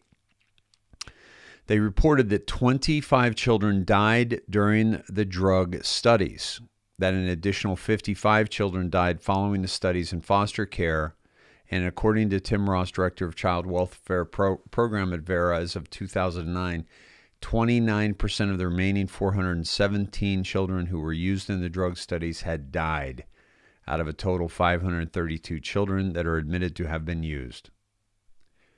The Wikipedia writers cover up all details. No payment or compensation is paid to any of the children used in the trials or to their families, and this was through CPS. This is an interview you can watch, and you can learn more about this story. Okay, and they were at the Incarnation Children's Center in New York City. And they have all the documentation to support this. All right. This is absolutely tragic. This is Nuremberg. Okay. This is Nuremberg. And this is what they were doing with these children is just unconscionable. And yet, okay. Look at, this is an incredible article that tells you all about it. Okay. 4-story brick building, Incarnation Children's Center. The drugs that were given to them were toxic. Okay. 2 of the children had debilitating strokes. The 6-year-old went blind, and they both died shortly after. So this is, it's like that FDA doctor who said we're not going to know what happens until we give them the drugs, the children, until we give them the vaccine. You got to be kidding me, folks. This is just this is what we're doing to our children. And by the way, like I said last night, and a lot of people talked about today, is that Fauci, what he did to the beagles will get some people more pissed off than what he's doing to our children. What he did to the monkeys will get them more pissed off than what he's done to our children. That's what's tragic. And check this out.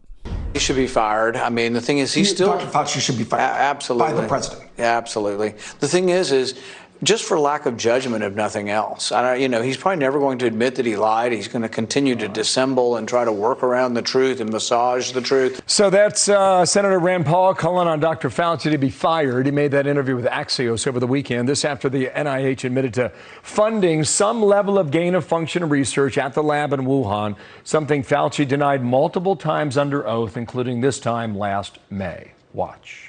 The NIH has not ever and does not now fund gain-of-function research in the Wuhan Institute Do they fund of Dr. Virology. Barrett? If you look at the grant and you look at the progress reports, it is not gain-of-function. So, Kentucky Senator Rand Paul, my guest now, and sir, thank you for coming back here on America's Thank you. Newsroom. Good morning to you. What do we think now? Well, the thing is overwhelmingly the evidence points towards this virus, COVID, came from some lab. There hasn't been shown to be an intermediate animal host. It looks like it came from a lab. And the technique they use in Wuhan and other labs is very dangerous. They combine an unknown virus with a virus that can cause a pandemic, and they say, what happens? They see what happens. And so now the NIH has admitted they combined an unknown virus with the SARS virus, which caused a pandemic in 2004, and they did create viruses in the lab that don't exist in nature that gained ability, they gained function, they gained dangerousness. That sounds like gain of function, but you know what? Dr. Fauci still says it wasn't gain of function because we did not know in advance that this was going to happen. So they're doing experiments by combining unknown viruses with viruses that cause pandemic, and they don't know what they're going to get. And so Dr. Fauci says, well, that's okay. It's not really gain of function unless gain of function occurs. But it's like, really, we're going to let them experiment with pandemic-causing viruses and unknown viruses? This is very, very dangerous research. I've been calling for an investigation in 2 full committees for over 6 months now. Not one Democrat has allowed one hearing to develop. And this is important because what if the next virus that comes out of a lab has 15% mortality or 50% mortality? 2 of the viruses they're experimenting with actually do have that kind of mortality, and the NIH has been funding this kind of research, and it should stop. We had an expert. Not one Democrat, my friends, not one Democrat voted to check into this. Not one. Politicizing science, politicizing death. Come on. They're showing us here. Expert on yesterday said we don't know yet what the Chinese were doing inside the lab in Wuhan, what exactly they were doing with the money and the technique. You were on Axios. Fauci was on ABC and said this. Roll it. I obviously totally disagree with Senator Paul. He's absolutely incorrect. Neither I nor Dr. Francis Collins, the director of the NIH, lied or misled about what we've done. When people talk about gain of function, they make that implication, which I think is unconscionable to do, to say, well, maybe that research led to SARS-CoV-2. So also in that interview, he said it would be molecularly impossible for those viruses that were worked on to turn into SARS-CoV-2. How do you respond to that claim? He's created a straw man argument because we aren't alleging that any of the viruses that have been published are the virus that is COVID or related to COVID. We're arguing that the technique of recombining viruses is how COVID could have been created with that technique. Fauci's saying the technique was never used, so he's really still lying to the American public. If the Chinese actually created COVID, do you think they're going to publish a paper and release that, oh, whoops, we created COVID and some people got sick and it slipped out into the public? They're never going to admit that. But this goes to Fauci's lack of, or his naivete as far as judgment. He still thinks it's a good idea to send money to Wuhan. To this date, the NIH is still sending money to Wuhan because Dr. Fauci trusts the scientists in China. Well, I frankly don't. I think they've lied to us, and there's a great deal of evidence. They've looked at thousands of blood samples from 2019, and if this was percolating through the population, we should have found at least hundreds of people in China that had COVID-19 in 2019. They found 0 in a sample of thousands of blood samples they looked at, which to the researchers that looked at that indicate that this came directly to humans. It didn't come from animals first. Okay, Senator, thank you. The debate will continue here. For lack of a congressional investigation, I wonder if we will ever know the answer, and I think you know what Beijing's going to do. They're not going to give you much. Senator, we'll continue the conversation soon. Rand Paul in D.C. Thank you. Thank you. Well, Rand Paul, thank you, Rand Paul, for the work that you're doing on this, because there's not a lot of people that are standing up for this. Okay, and Rand Paul is, and he has been for quite some time. He's called Fauci on the mat. And by the way, excuse me, how about Fauci? Remember how he was shaking when Paul challenged him on that. Christy, if you have that video, I'd love to see that again, that shaking video. This is one of the senior advisors to Project Veritas catching this, the Phil Murphy, okay, the New Jersey governor, on how he's going to impose statewide COVID vaccine mandates, but after the election. After the election, let's listen. Lo va a hacer, pero no podía hacerlo antes de la elección. The independent deciders would not vote for him if he did the bandit. Because they're into all that shit. My rights, my shit. Once you know we have a win, it's like, all right, guns blazing, like who cares? I mean, let's do the mandates, let's do this, the X, Y. Project Veritas has obtained hidden camera recordings inside Governor Phil Murphy's campaign, including from a senior advisor who admits to hiding information from voters until after the election in order to appeal to undecided and moderate voters. Pero, ¿cómo así los mandates? La vaccine mandates. Como California, que está el mandato que todo el mundo tiene que tener la vacuna. Lo va a hacer, pero no podía hacerlo antes de la elección. Exacto. Porque si no se tira todo lo el mundo. independent y lo undecided. The independent deciders would not vote for him if he did the bandit. Because they're into all that shit. My rights, my shit. And they don't care that they kill everybody. Well, that's good to know then. That after he wins, then he'll do the mandates, the vaccine mandates. He will. But right now it's about him winning. It'll be fine. This appears to be a top-down understanding. Matthew Urquio, a manager for New Jersey Forward, which is a campaign project funded by the Democratic State Committee of New Jersey, he echoes the same sentiment. Do you think he'll do something about that, like the vaccine mandates and stuff? I think so. I think the problem is right now, because it's election season, he's not going to have people say, like, we're going to have a mandate now. Because, that's, for some people, it's going to piss them off.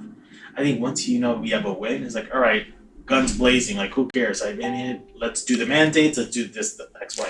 So you think if he talks about mandates for vaccines now, he won't get elected because it's a lot of pushback? But I think there's some people that, might push back. If politicians stood as firmly behind their stances as we're led to believe, then why do they feel the need to hide this information from voters? We look forward to hearing from the Phil Murphy campaign, and we look forward to releasing the next installment inside of Phil Murphy's campaign very soon. Thank you, James O'Keefe and Project Veritas. Fantastic work and exposing. How about they're into all this, the rights and this bullshit that she said. Unreal, right? Unconscionable. 1,907 beautiful humans in the Sned Shed tonight, my friends. Welcome. I'm David Snedeker. This is the Indoctrination, where we expose the indoctrination that has pulled the wool over our eyes for far, far too long. And we are now seeing clearly, thinking independently, challenging everything that we have been told and are continuing to be told. For the first time in history, the United States has no president.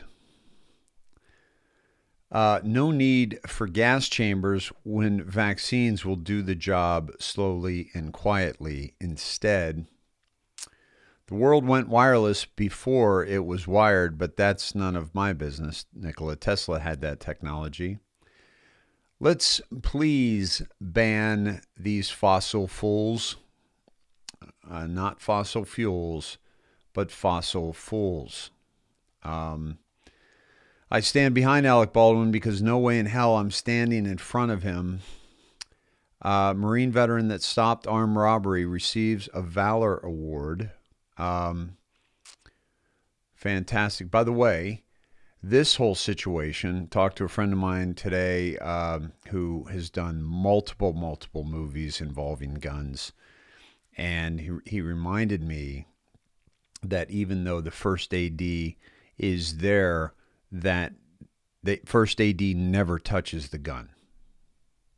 the first AD, the assistant director, never touches the gun.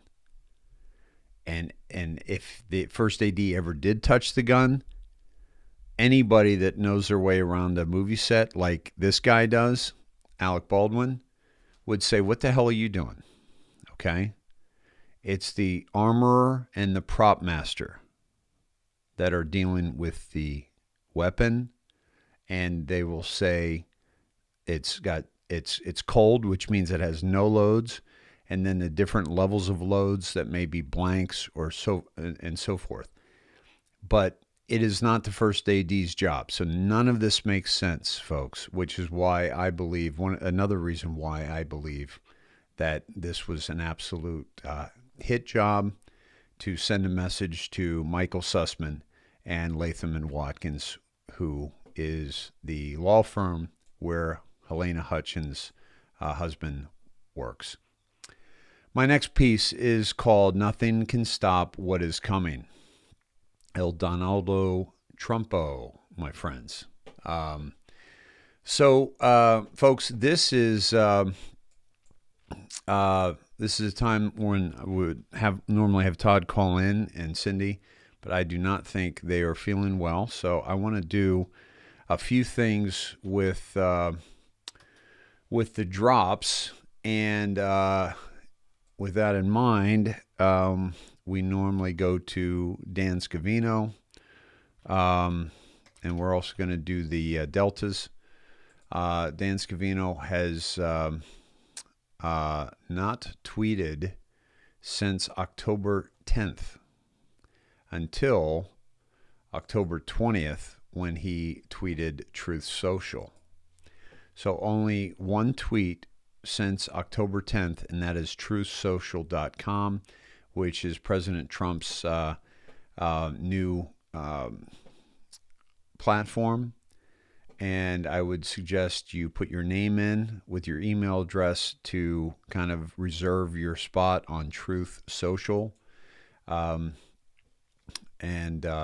then let's go to Mike Pompeo.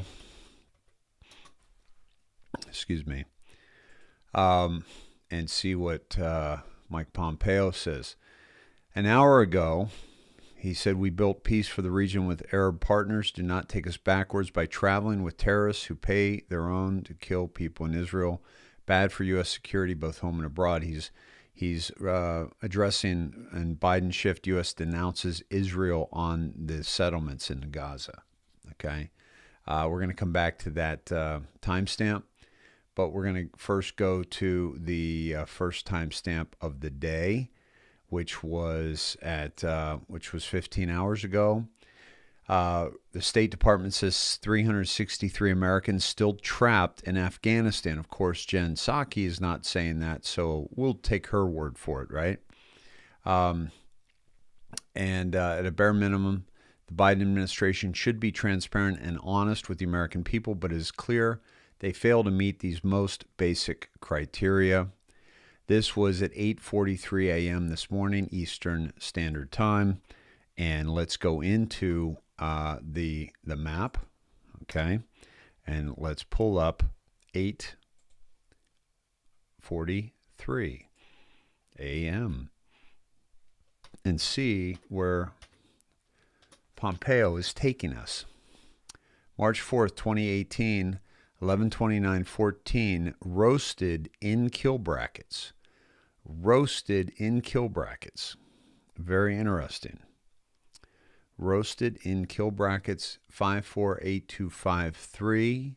Okay. Very 548. Let's just go to 548 and 253 and see if it takes us down something that is connected to roasted, or something that's happening right now. Now, oftentimes, okay, 548 takes us to this picture with in front of Soros, which we've seen many times before. This brings up Obama, which we're really, seeing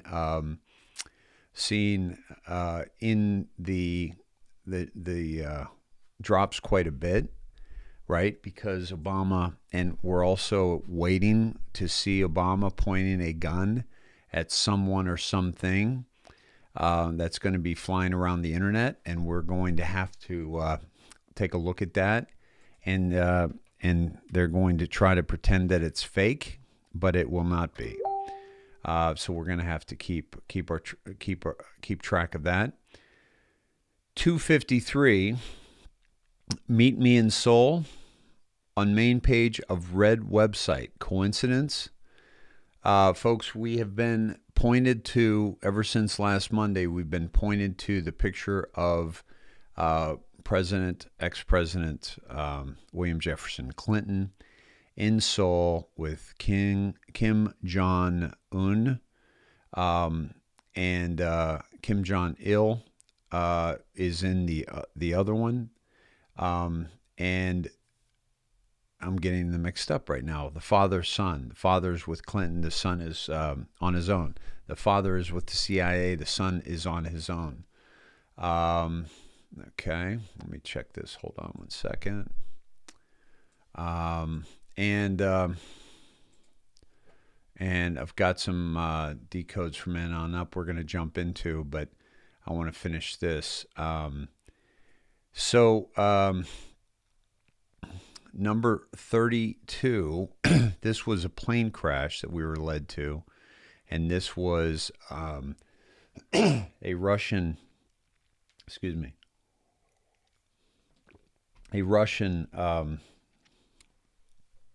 Rosatom executive, okay, and he was appointed Rosatom Special Representative for International Scientific and Technical Projects. He was Russia's representation at the International Thermonuclear Experiment Reactor ITER. And so he was a guy that they think may have been assassinated with this plane crash. And it says over the target, okay?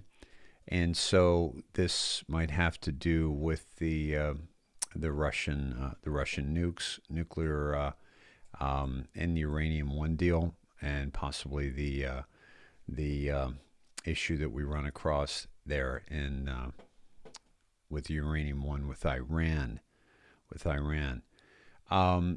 So let me dive into some of the Anon Up dives here, and see where Anon Up went with some of these dives.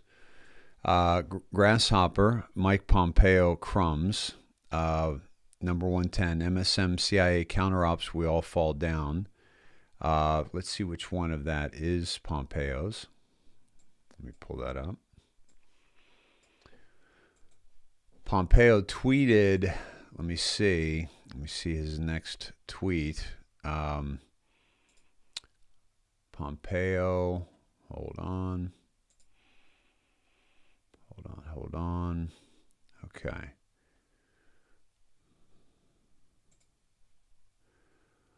I want to go to his last, which is 7:13 p.m. So we're going to do the first and last. Then I'm going to come back to Anon Up. Okay. So I'm going to go into the 10:13 p.m. when he's talking about Israel. All right. And let me take you to 10:13.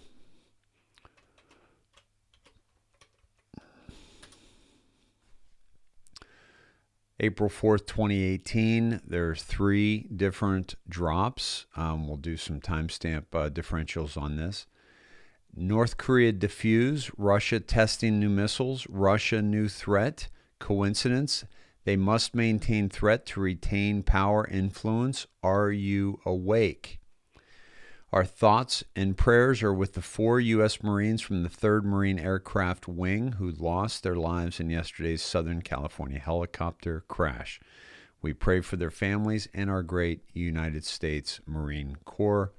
Their sacrifice will never be forgotten. Twitter, clowns, Operation QT2810C, false drops, bot push, future conspiracy push to norms, bad mixed with good, taint. They are scared. What were we just talking about? We were just talking about Russia, okay? In these dives, we were just talking about Russia. Could this have been the target? Pushakov, and the Russian nuclear, right? And we were seeing Korea in the news as well, right? And so this is linking us. This is telling us we're on the right path. North Korea diffuse, Russia testing new missiles, Russia new threat. Coincidence?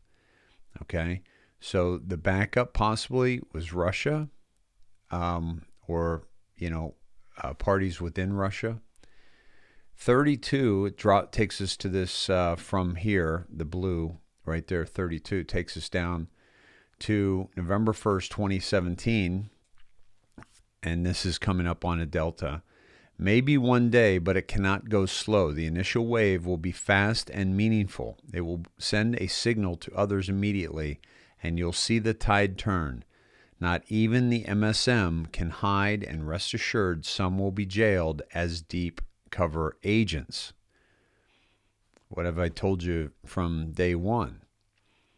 MSN's going down. MSM, right?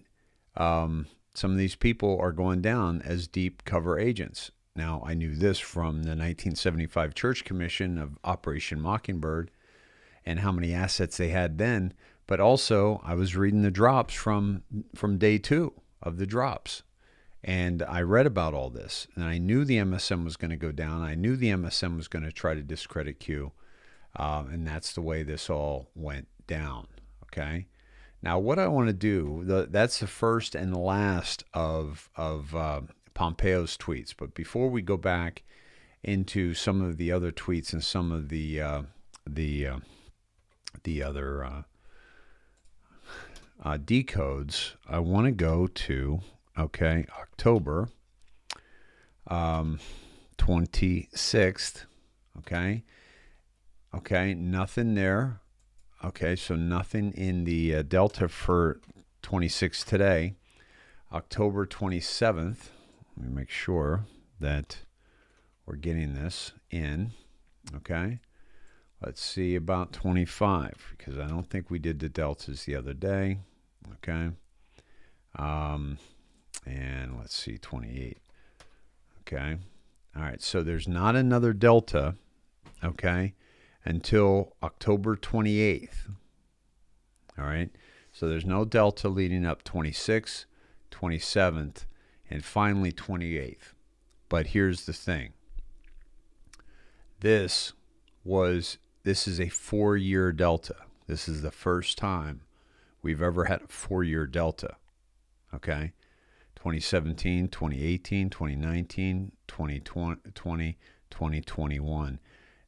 This coming October 28th will be the first 4-year delta, which takes us back to number 1 and number 2. Okay? Let me read number 1 for you. This is how it all began. I'll do this again probably at a later date on the 28th, but this was anonymous. That's what Q called themselves at the time. Okay? 444-28. Okay. By the way, okay, very interesting that 410, okay, 410, and it also has the 44 in there. 44 and then 410. What's 410? Excuse me. DJ, right? DJ. 410-20 Donald John Trump, right? But also 44, which is the message from Twitter from POTUS, right? Hillary Clinton will be arrested between 7:45 a.m. and 8:30 a.m. Eastern Standard Time on Monday, the morning on October 30th, 2017. Okay, we saw this. This got everybody's attention. Okay. HRC extradition already in motion, effective yesterday, with several countries in case of cross-border run. Passport approved to be flagged effective 10:30 at 12:01 a.m. Expect massive riots organized in defiance and others fleeing the U.S. to occur. U.S. Marines will conduct the operation while National Guard activated. Proof check, locate a National Guard member and asked if activated for duty 10:30 across most major cities. Okay, so let's keep an eye out for that coming up this time. But also, this was to get everybody's attention. Okay, this was to get everybody's attention, and because people were like, Hillary Clinton's going down. Great, finally. Okay, on the same date, October 28th, you have Mockingbird. This is obviously the Mockingbird media. HRC detained, not arrested yet. Where is Huma? Follow Huma. We've been doing that. We're about to go back into her tweet. This has nothing to do with Russia yet. Again, Russia's popping up, right? Okay, as a possible nuclear threat outside of North Korea, because North Korea is now no longer controlled by the CIA. We believe Putin is a white hat, but, time will tell. What is military intelligence? Why does POTUS surround himself with generals? Why go around to three-letter agencies? We know that why, the corruptness. What Supreme Court case allows for the use of military intelligence versus congressional assembled and approved agencies? Who has ultimate authority over our branches of military without approval conditions unless 90 plus in wartime conditions? What is the military code? Where is AW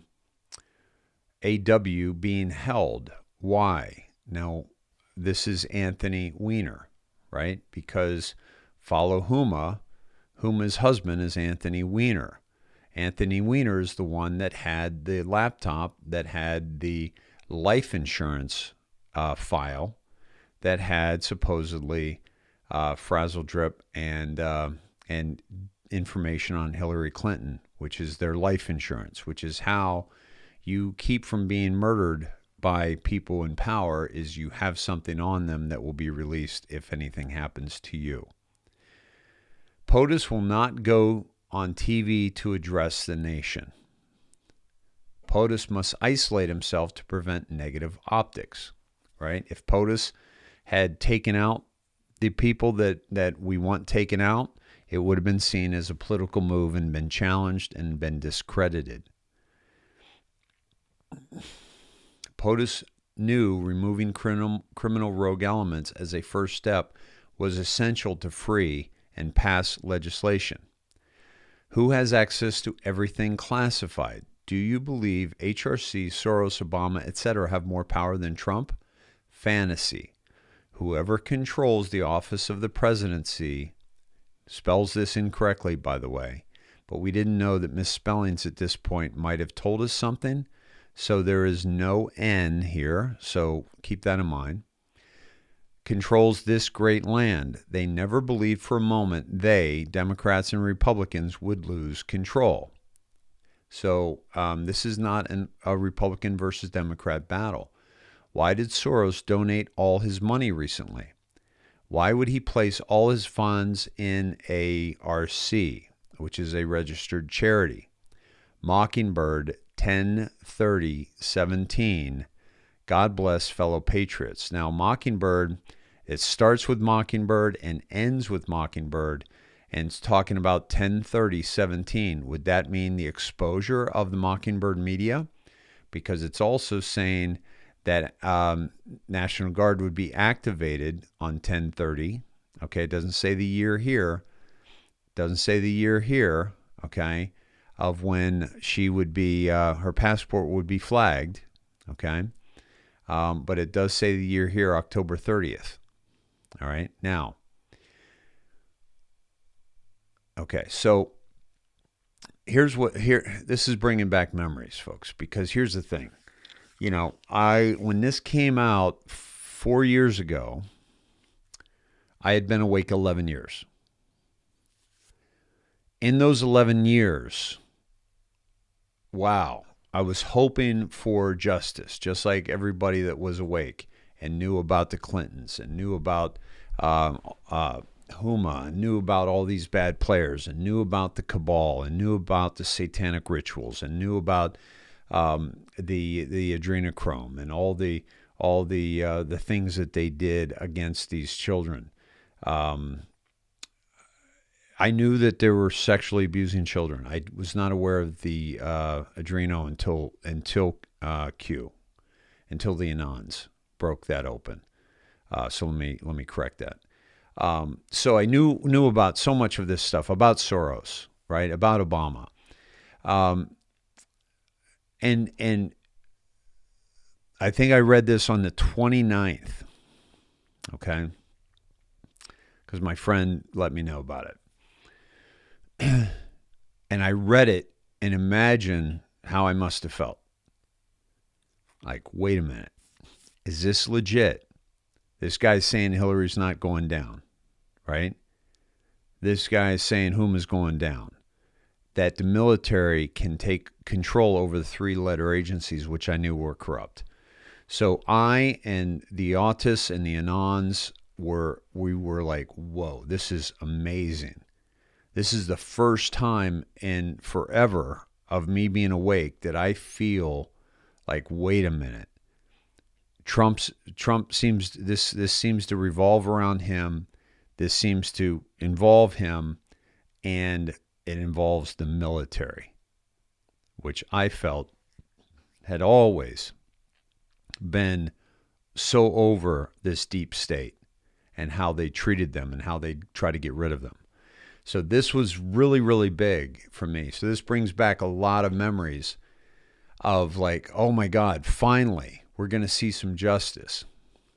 But then I'll tell you, this day and this time came and went, and it was like, okay, maybe this isn't the real deal. But Q kept dropping bombs. Okay? Q kept dropping bombs. And that's what, kept me coming back for more, is the absolute bombs that Q had been dropping. Okay.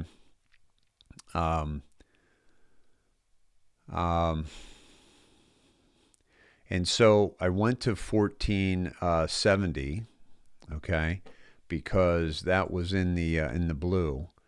And 1470, when the info is released, Rod Rosenstein and kill brackets, no more. When the info is released, no more Russia investigation. It will factually conclude the corrupt nature by which the entire false narrative was created, all to, 1, prevent the election of POTUS, and 2, delay, shelter, mask, hide all illegal activities by Hussein and others during the past 8 years. DOJ, FBI cleanse vital as primary. Huber Cumming, these people hate America. Okay? So why is this so significant? I don't have to tell you, right? Why this is so significant is that we just watched Merrick Garland of the DOJ. We just watched the DOJ and the FBI be discredited with this January 6th riot, right? Or insurrection, as they call it. We've seen, we're seeing them politicized. We're seeing them discredited, okay? The Russian collusion narrative has been discredited, and we're seeing, Durham going after Sussman. And Sussman's going to have to reveal all they know about Clinton and the DNC, which is not going to bode well for Clinton and the DNC, which is why I think they had Baldwin murder this wife of Latham and Watkins' lawyer and a Ukraine citizen and journalist, Helena Hutchins, former Ukraine journalist, and daughter of a military, USSR military man who, and also Latham and Watkins, was the law firm that gained Ukraine $6 billion that they weren't going to lose to the three Cypriot companies. Okay? So this is huge. And here on the second post and the first post, October 28th, 2017, through the blue, they're pointing us forward to how Huma, Wiener, Soros, okay, Mockingbird Media, and Hillary Clinton, okay, all conspired here with the Russia investigation to prevent the election of Trump and delay, shelter, mask, hide all illegal activities by Hussein and others during the past 8 years. Folks, we know that Q always has double meanings, right? Okay. Delay, shelter, mask, hide. Really? We were forced to shelter in our homes. We have been forced to mask. We have been forced to hide from our relatives and those we love. Okay? All illegal activities, by the way, because it violates our constitutional rights. So double meaning here, okay? And as Christie mentioned, Biden asked Huber to resign. Why? Okay? Huber is coming. Huber's been in Utah doing this work. Okay? And a session with Sessions. Sessions directed Huber to do this work. And the two of them have been doing this work. All right? So, that takes us forward to 1470. Okay? And I want to see two things. I don't think this is going to take us anywhere, this 2334. But I do have a feeling that this 1780 may, or 1715, I'm sorry. And I do have a feeling that this 80 may. But let's see. Let's play with it and find out. Okay? 2334 is from President Trump. Statement from the President on National Strategy for Counterterrorism. I am committed to protecting the U.S. in its interests abroad. National security for counterterrorism. Under my leadership, the U.S. has accelerated efforts to defeat terrorists. The horrible Iran deal, which was, again, Obama, right? Hillary, which were mentioned in the previous, had to provide a windfall to the Islamic Revolutionary Guard Corps and its proxies. Follow Huma, okay? Islam, Muslim Brotherhood, Iran, okay? Funding Iran's malign activities throughout the world. Importantly, I have also secured historic increases in defense funding to rebuild our nation's military, which Obama weakened severely, okay? So this is connected to where we just were, okay? No question about that. All right, and then we also have the 333 in there. The 1715, I suspected this from the beginning. Shops don't mean the post itself isn't real. How do you hide a message in clear sight? You'd be amazed how much is shared on the Post Online data exchange, the Guardian Project, Pixel Not, hidden messages. Have a secret you want to share. Why not hide it in a picture? Okay. So this is an anon. No, this is Q. Okay. Shops don't mean the post itself isn't real. So in other words, they're talking shops. They're talking, what do you call it? Photoshop, right? They're calling shops, right? Don't mean the post isn't itself isn't real. How do you hide a message in clear sight? And then Q sends us to this, that you can hide pixels, you can hide things in a picture, okay? And this is how they can communicate. The text is hidden inside. Even a trained eye will think the image is unedited. It's security through obscurity, for your eyes only. Put a password on the secret message to make sure that no one can read it except the person it's meant for. Okay? So very interesting. And this is getting into how they might be hiding their comms. Okay? Then the 1470 we've already been to. 80, we need to get organized. Things need to be solved to understand what is about to happen. Let's start with Alice in Wonderland, Hillary Clinton in Wonderland by Lewis Carroll. Saudi Arabia, the Bloody Wonderland. Snow White, which has popped up, which is also what Snowden was called, but is also the 7 supercomputers. Wizards and Warlocks, which are the good guys. Okay?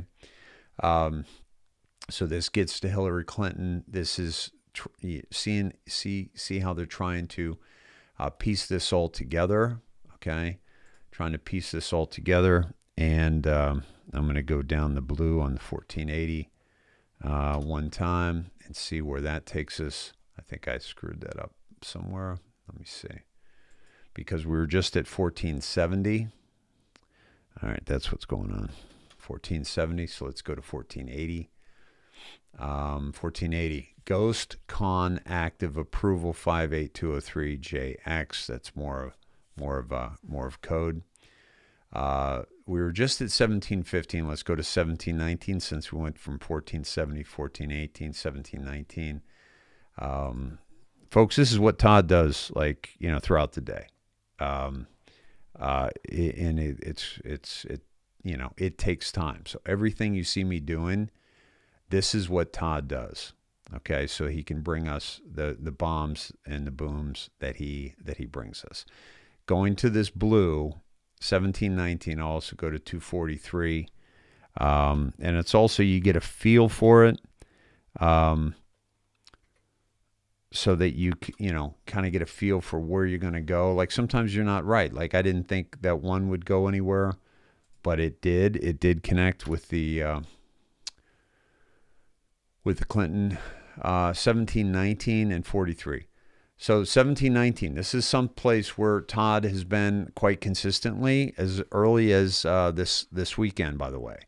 Todd was down on 1719, July 27, 2018, 11/20/30. Twitter near a 20% slide. Facebook near a 20% slide. So we're looking for the stock slide of these companies, all because of missed earnings. What does the street know? Insiders dumping. DC moves slow. At Jack, Mark Zuckerberg, your hands are dirty. Look at the information that's coming out on Zuckerberg on the election and the amount of money that was spent on the election that we just covered last night, right? And then we'll drop down to, 43, okay? This was November 2nd. That's also the day when Q did, just a lot of posts. And it's also the day when Huma, is releasing her book. These crumbs are not meant to scare anyone, but merely inform. This brings back memories. Because it was... a lot of stuff was coming out that was kind of scary because it was like, a lot of information that was being dealt out. They're not meant to scare anyone, but merely inform. Resistance will be dealt with swiftly. The core focus is removing entrenched and fortified bad actors within our federal government, past and present, as well as others. Okay? Simply be diligent. Phone numbers will be provided if you witness an uprising or other domestic violence in addition to 911. Any military scene is for your protection as well as to demonstrate our resolve. Watch for confirmations tomorrow. Okay? So this, my friends, is November 2nd. So as we come up on this 4-year delta on November 2nd, we're gonna be reading this together, and hopefully And I believe it's going to be tied in with what's happening now, okay? So back 4 years ago, just realize this, that the core focus that they were telling us about then, okay, is removing entrenched and fortified bad actors within our federal government, past and present, as well as others. That's what they've been doing. And look at the bad actors that are still here, that are still present, and that they allowed back in to show us what was really, really happening on this planet. Okay? Let's just, for fun, let's go to some Anon up and see what were some of the things that they did with some of these dives, right? And let me see. Hold on a second. Here they are. And let me see which one they start with. Okay. So this is, go to this one. All right. I just took you to this one here. Number 110, MSM, CIA, counter-ops will all fall down.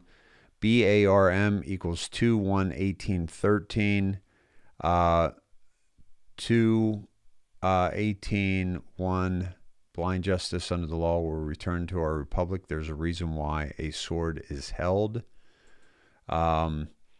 This is Pompeo. Why the Biden administration ever stopped the remain in Mexico policy we implemented is unexplainable. Okay. Capital BARM 110, MSM, CIA, counter-ops will all fall down. Again, it's MSM, right? I'm sorry. Let me take you with me. The MSM is all about the Mockingbird media, okay? And the CIA counter-ops, that's the Mockingbird media, which we were just on with the earlier dives from Pompeo, will all fall down. What have I been saying? That all of this must crumble, okay?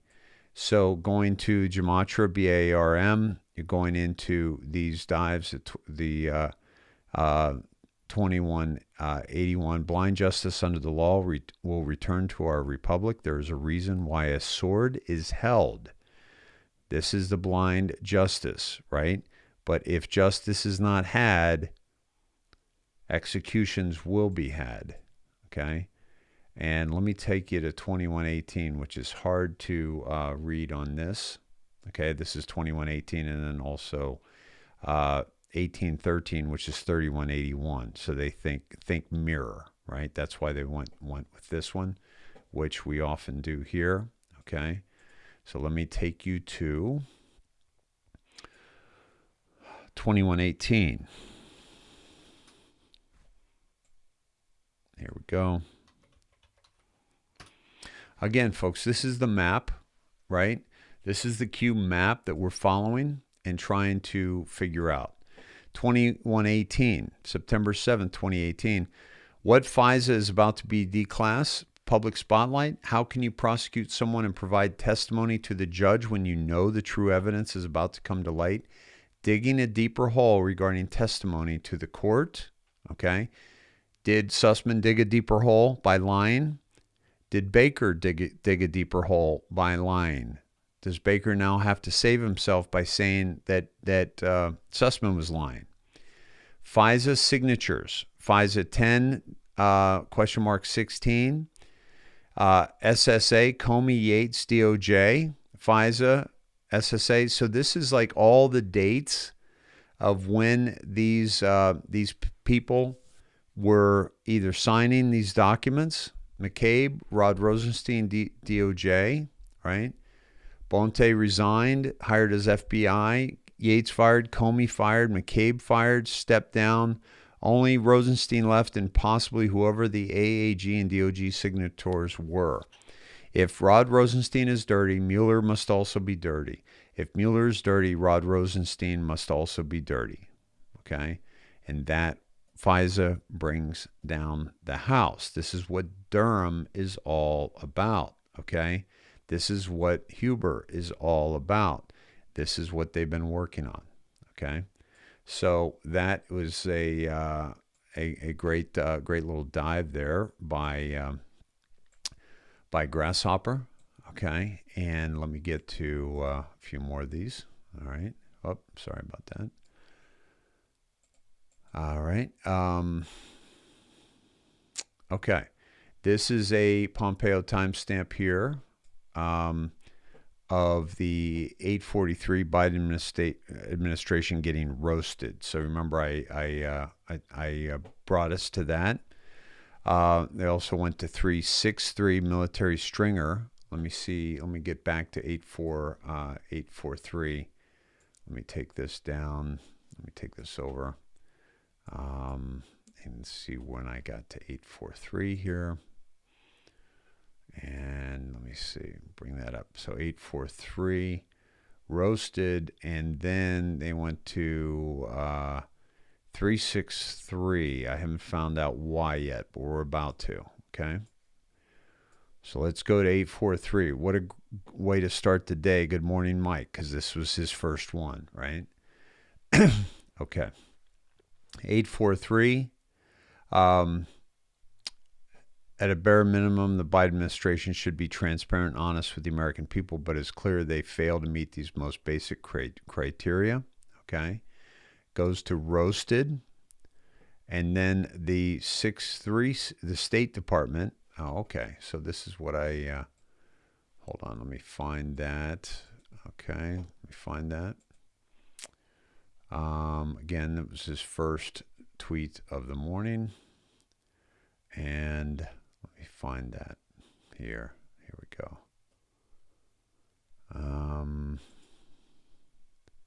Bear with me here, folks. Let me go to Pompeo. Okay. There we go. All right, here we go. Let me get to this one. Okay, so the State Department says 363. I missed that, my friends. Todd probably wouldn't have missed this. 363 Americans still trapped in Afghanistan. So we go to 363, okay? And that's where we're at here. That's why we went here, okay? Confirmed terms, 5 kill brackets, dash Y, underscore Y, sec fail. 490B, private op / end. This sounds like just a COM, right, a military communication term. It shows the military. It shows that, that our military, our personnel, our U.S. civilians are still in Afghanistan, which is not cool. Okay. So got to bring that to light. All right. This is his tweet.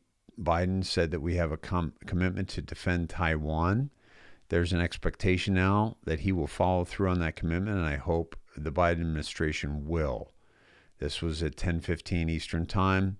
Takes us to Omnibus Bill, the gift that keeps on giving. Again, Gateway Bridge Project, 1.8 million Cory Booker Singapore, Chuck Schumer Israel, Chris Christie, Mary Pat U.S. This is how they get funds for these countries, and then they come back into their pocket.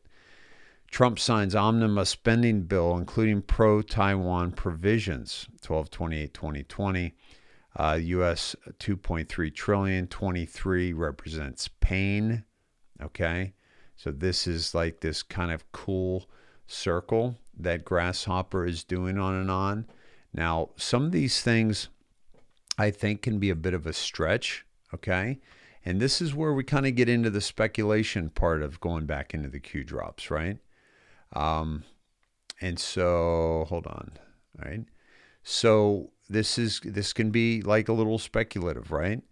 But, we can also have some fun with it and just see, if it brings up anything.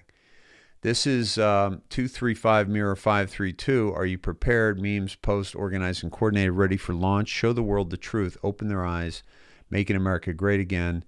Looking forward to speaking at the Freedom Center Lou Conference on November 12th. More information here. And this takes us to 532 and then the 235 Mirror. Are you prepared? Memes, post, organized and coordinated. POTUS may retweet one or more. Ready for launch? Show the world the truth. Open their eyes. Don't let POTUS suffer from the Soros loser bots that continually flood. Make the fake news awards your first organized tweet storm day. Making America great again. Are you prepared? Ready for launch? Do you think we're ready? Do you think we're ready? Okay. And the 235 Mirror. Let me take you to the 235 Mirror. We haven't mirrored anything yet. Let me take it to 5. And this is, I believe, Singapore. Where's Barack Obama? What is the purpose? Who fired when? Reconcile. Okay. Which takes us back to ready for launch. Are you prepared? Okay. So that's kind of a confirm. All right. This is another thread. Kaboom. Cushion in the right corner reads CCS. CCS is 3319. Listen very carefully to statements made by Joe D. It's happening. Michael S. Rogers, upper left corner, reads Revelation. If you've been watching our show, you know the significance of Revelations. I will try to find that vid and post it on this channel. First one after this post.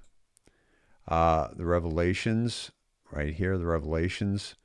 This is Pompeo. Okay. CCS letters takes us to 3319. Let me take you to 3319.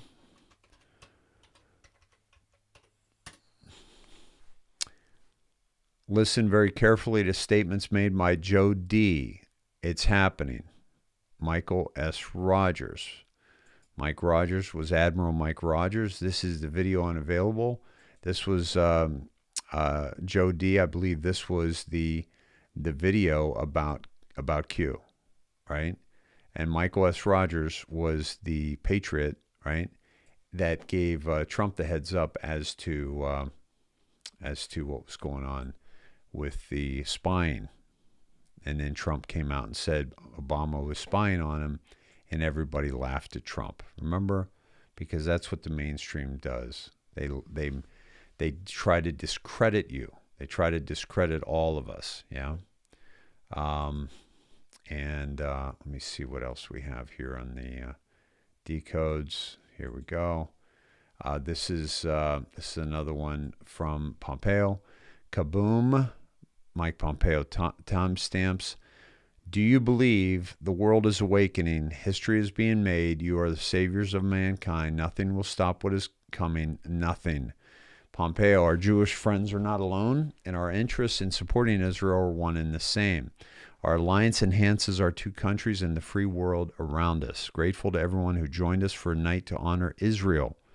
This was at 12:42 p.m. Go to 12:42. Do you believe the world is awakening?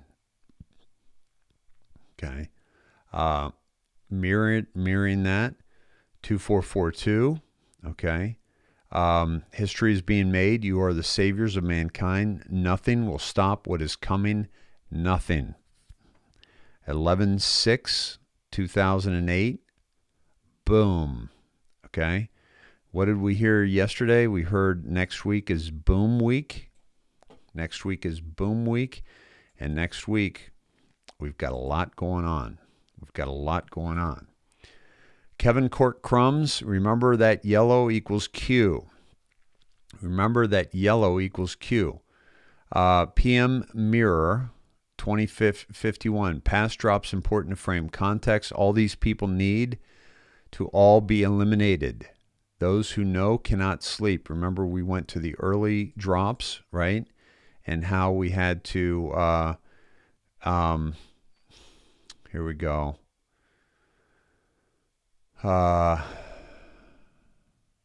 Things need to be solved to understand what is about to happen.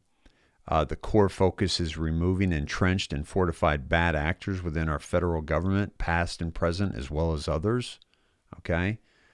Going back to this, right? Past drops important to frame context. These people need to all be eliminated. Those who know cannot sleep. That's why we don't get a lot of sleep, folks. That's why we don't get a lot of sleep, because we know. Luke 12, 25, 26. I want to go to that here in a little bit. Actually, I want to do the whole thing. Okay. 12:25. Yesterday, Maggie showed with Hussein, points outline, POTUS, Wendy today, POTUS, Maggie, focus, confirmation, coincidence, learn our comms. This has to do with Maggie Haberman and the Wendy from Obama and the connection to that girl. A world united is a beautiful thing. People are inherently good. We stand together. Think about it logically. The only way is the military, fully controlled, save and spread. Once 11.3 verifies his first marker. Biggest advance drop on post online. Kevin Cork, for life storms present and future, which of you, by being anxious, can add a single hour to the span of life? If then you are not able to do so, a small thing is that. Why are you anxious about the rest? That's the Luke 12, 25, 26. Now have a great week and go do the very best you can. This is a dive I am not familiar with, but I read to you all that was here. It does talk about rereading crumbs, doing these timestamps and rereading crumbs, no question about that. And I think that's it for all those that were done by here. But let me go to this last one. Mike Pompeo. Last drop 3:05 p.m. Next week, boom, boom, boom. Okay. We were there. The new drop 9:54. We were there yesterday. Okay. 11:29 minutes. 18 hours 49 minutes is 11:29. Down she goes. Down she goes. Are we talking about Hillary? Swamp Google HRC 1849. 48 minutes after my tweet. 48. What is Q clearance? Calm before the storm. Atomic Energy Act of 1954. Mike posted at 9:54. 9:54. Atomic Energy Act 1954. Q clearance is nuclear. That's the highest clearance in the U.S. Military is nuclear, and that's why it's Q, because Q clearance is the highest military security clearance. 954. Big Tech. Boom, boom, boom. Next week. Did a timestamp differential, 48 minutes. 906, which is taken to 48. What is Q clearance? What hint does that explicitly refer to? Department of Energy? Who would have the goods on uranium-1? Does that, the Department of Energy, right? And also Q. Does stating Q refer that person works in DOE? No. Does it refer that someone dropping such information has the highest level of security within all departments? Yes. Why is this relevant? Russia should be viewed as a friendly partner under Section 123 of the Atomic Energy Act of 1954. Again, 954, right? Comms. Russia should be viewed, right? This was Barack Obama saying that. After agreeing to a new nuclear weapons reduction deal and helping U.S. with Iran, who is the enemy? What is being continually stated by all Dems? Russia is what? What did the Russia reset really provide? Clearance pathway to complete the U1 deal. That was the reset button. Remember the red button? Why is the Canada PM so important? Trudeau was absolutely involved in that because of their partial ownership in uranium-1. They never thought they were going to lose, which is the second time we've heard that tonight, the calm before the storm. Okay? And that was basically a 48-minute time differential between these two posts. Okay?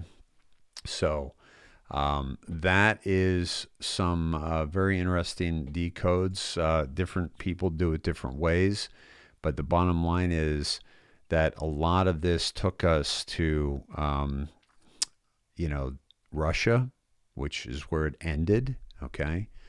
Because North Korea being diffused, okay? That means Russia testing new missiles, Russia new threat. Coincidence? Why? Because they got that uranium one. They got the uranium one deal, okay? Also ties it into Iran and the Muslim Brotherhood, right? So this is all very, very, very, very important information that is coming out through the comms, through the timestamps, and definitely something to keep in mind and keep a look out for. I'm going to do a couple timestamp differentials here, and then we're going to call it.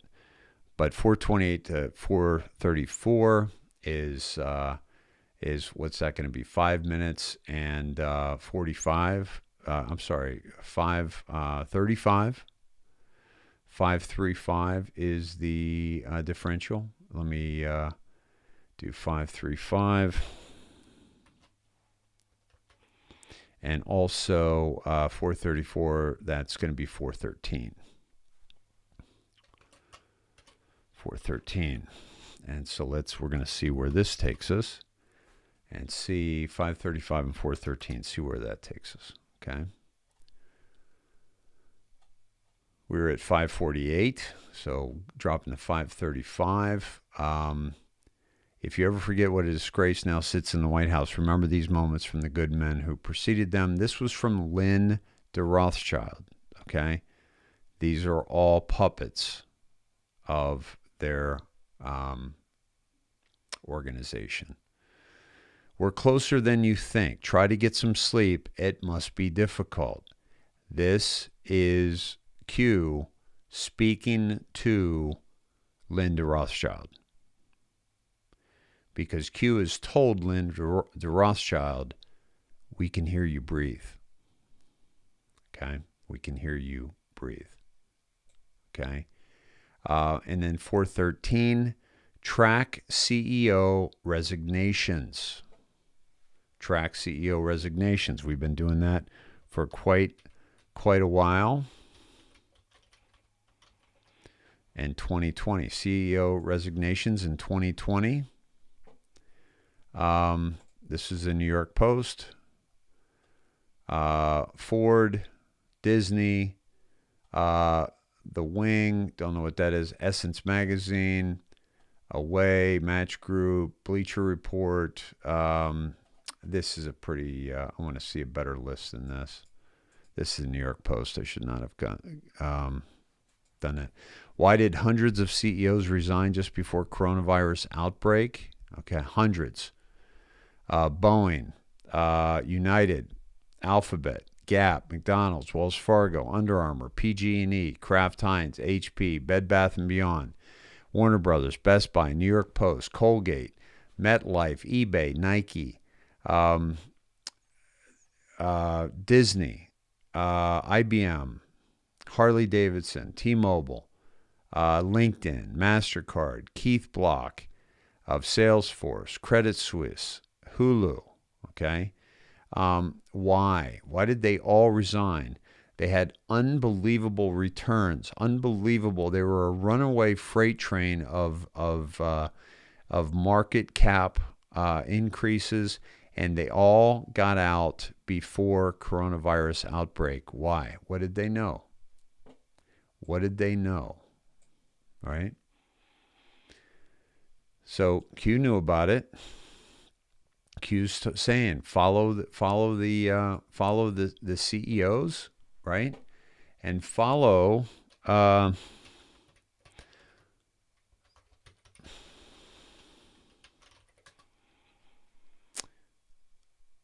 Dems list of U.S. Congress incumbents not running for election in 2022. Okay. 5 Republicans. Okay. House, 14 Democrats and 9 Republicans, okay, that aren't seeking re-election. 8 Democrats and 3 Republicans that are retiring from public office. Incumbents seeking other offices, right? 4 Republicans, 3 Democrats. Running for governor, 1 Democrat, 1 Republican. Running for another office, House members. So congressional incumbents who left office early. So these are the type of lists that Q wants us to keep track of, mainly for telling us these people are corrupt, and they're trying to get out. They're trying to get out, right? All right, my friends. Hey, couple things. I want to take a few questions from you, and then I want to close. But happy to take a few questions, and I also just want to ask you to check out the IndoctriNATION.com, and many thanks to our producer, Christy Nance Taylor, and Barbara Ressler for all the work that they're doing, and all those of you that are helping out. I just want to show you a couple things that could help fund this project that we are doing. Okay, this is the donate button up here. If you care to donate, PayPal, Venmo, Cash App. If you care to support this Truthcast that way, this is the market. Where please check out Patriot Silver, my friends. Please, this is huge. We've got 255, I think now, members that are getting involved in this and buying gold and silver at dealer prices, at great prices, even if you just buy an ounce or a couple ounces, folks. And please click on this link and then just fill out the contact information. Maybe watch the interview with Jason Arfman, who I was with this weekend in Vegas. Please fill out this information, get a call back from Nancy or get a call back from Todd or Cindy, and find out what we're doing, because it's significant. And last week, 17 families, Snedhead families, received money from getting involved in Patriot Silver and just sharing it with a few people, because it's a natural conversation, right? What are you doing with all this inflation? How you're guarding your family's wealth and your own wealth against inflation, right? And if you are trying to find better ways to invest your money and you are accredited, reach out to me directly. Okay, davesned@gmail. If you're an accredited investor and looking at ways to protect your wealth, I'll put you in touch with one of the top 3 stock pickers in America last year. So Patriot Silver's huge. Purium, I do one of these shakes every day.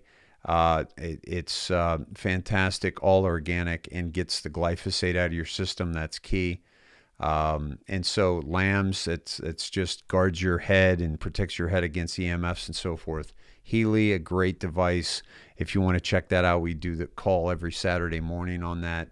And then Saint Solutions, incredible silver water by Jim and Jasmine. Incredible things. Dream Builder, folks, if you're interested in building dreams, like getting through this mess and stepping into solution, contact Amy Wazorek for that. She does an incredible job. She does Zoom calls much of the day, one-on-one with people, and changing lives. La Vida Bella Olive Oil Company, Jana Heck, please reach out. A single mom doing some great work, great products there. Julie Harrison, her soap. These are the people that are supporting us, folks, through the work, through what you're doing when you buy. And also, last but not least, my friends, the shop. Please check out the shop. Check out the merch. We got some great merch. I spent the weekend with Rob in Vegas. I saw his operation. I saw how he was printing our shirts. And by the way, we're going to be doing giveaways this week of merch for all, but primarily for the silver. We're going to do a silver coin this week for those involved in Patriot Silver. So if you're involved in Patriot Silver, you're going to get some merch and a coin or two. So please keep a lookout for that. And just check out the shop, my friends. This is, this helps. We got some great products here, and I welcome you to check these out. All the colors, and we're doing some great work there. So, and the hoodies, my friends, are fantastic. I can't stop wearing them when it's cold. Here's some great headgear, and here are the hoodies. Hoodies are awesome. So comfortable and so well fitting, such great quality, and Rob just does a great job. We are really blessed to have him on our team, my friends, and I'm honored to know him as a man. All right, any questions? I'm just going to go back to when I said that. I love my Healy. Thank you, Carolyn. That's fantastic. And folks, by the way, if you're, money is tight, if money is hurting, please don't think that I want your money. But I got to show you something here that came in the mail today. Okay. This came from Tim Smith today. And this is a really cool, speaking of houndstooth, weren't we just dealing with that? His stars kind of look like houndstooth, right? Snedehead's Q, where we go one, we go all. This is just a really fantastic, like a wall hanging kind of thing. And he signed it 14, which I believe is his sports number. So Tim Smith, thank you very much. And my friends, Tim just lost his mother. So God bless you, Tim. God bless your family. And thank you for this fabulous thing. I got to figure out where I'm going to put this up. But it is, I tell you what, it warms my heart to see it, to hold it, and to know that you built it, you made this by hand. So thank you, Tim, for that. Much, much appreciated. Excuse me. And thank you for all who support this Truthcast. And let's see. Any questions? Yeah. Can you show us? Okay. Oh, yeah, Tim. Yeah, absolutely. I'm sorry it fell off the back. I had it there. I was going to grab it and show you. But thank you again, Tim. And blessings to you, my friend. And let's see.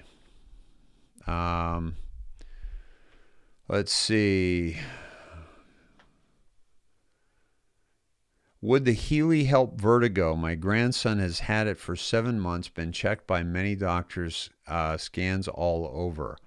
I believe it would. And Elaine, here's what I'd recommend. Get the Healy, try it for right away. Try it every day for 14 days. And if it doesn't work, send it back. There's a 14-day policy, right? But try it because you never know. But here's the thing. Frequency does amazing things.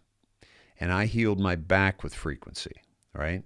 And so that's definitely, something that I think it could possibly help with. But you'll never know until you really try it, okay? Do you ever think that Q is a black hat? Yes. Here's the thing. We got to think that way.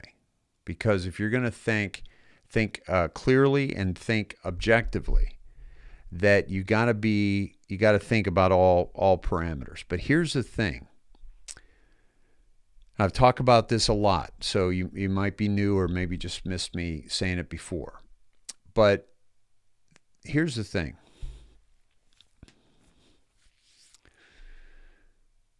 They didn't get our guns. Hillary Clinton's next 8 years in office was going to be getting our guns. That's why all the police shootings, all the false flags that were happening under Barack Obama were happening to slowly trickle to get us to a point where we're handing over our guns. They never made that happen. They never got that done. So we have our guns. they are up against a formidable force. If they think that 30 million U.S. veterans and, 180 million gun owners with over 300 million guns are going to lay down and allow tyranny to sweep over the land to the point where they're taking things from us, they're forcing us to go places like on a train, are never going to happen. And Q gave us the biggest information dump in the history of humanity. Never before has humanity had this kind of information that Q dropped in the 5,000 drops. Never before has a PSYOP exposed so many people to us, right?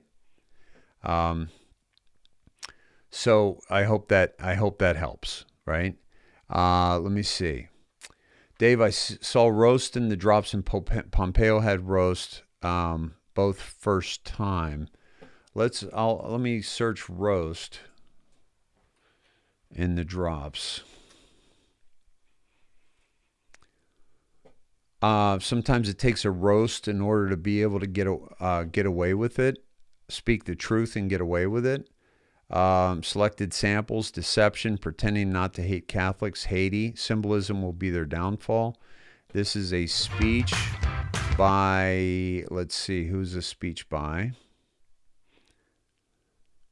Too many commercials. Brings up Snowden, liability to clowns. John Barlow. This is Eric Schmidt. This is the integrity, freedom of the press and integrity.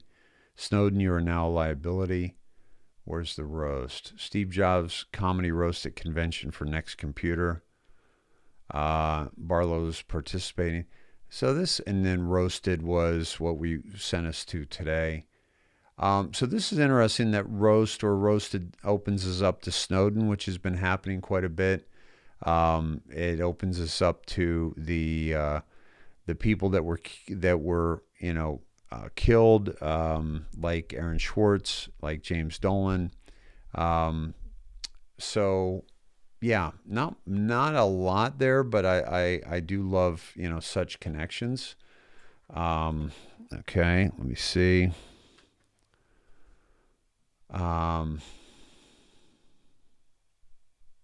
Okay.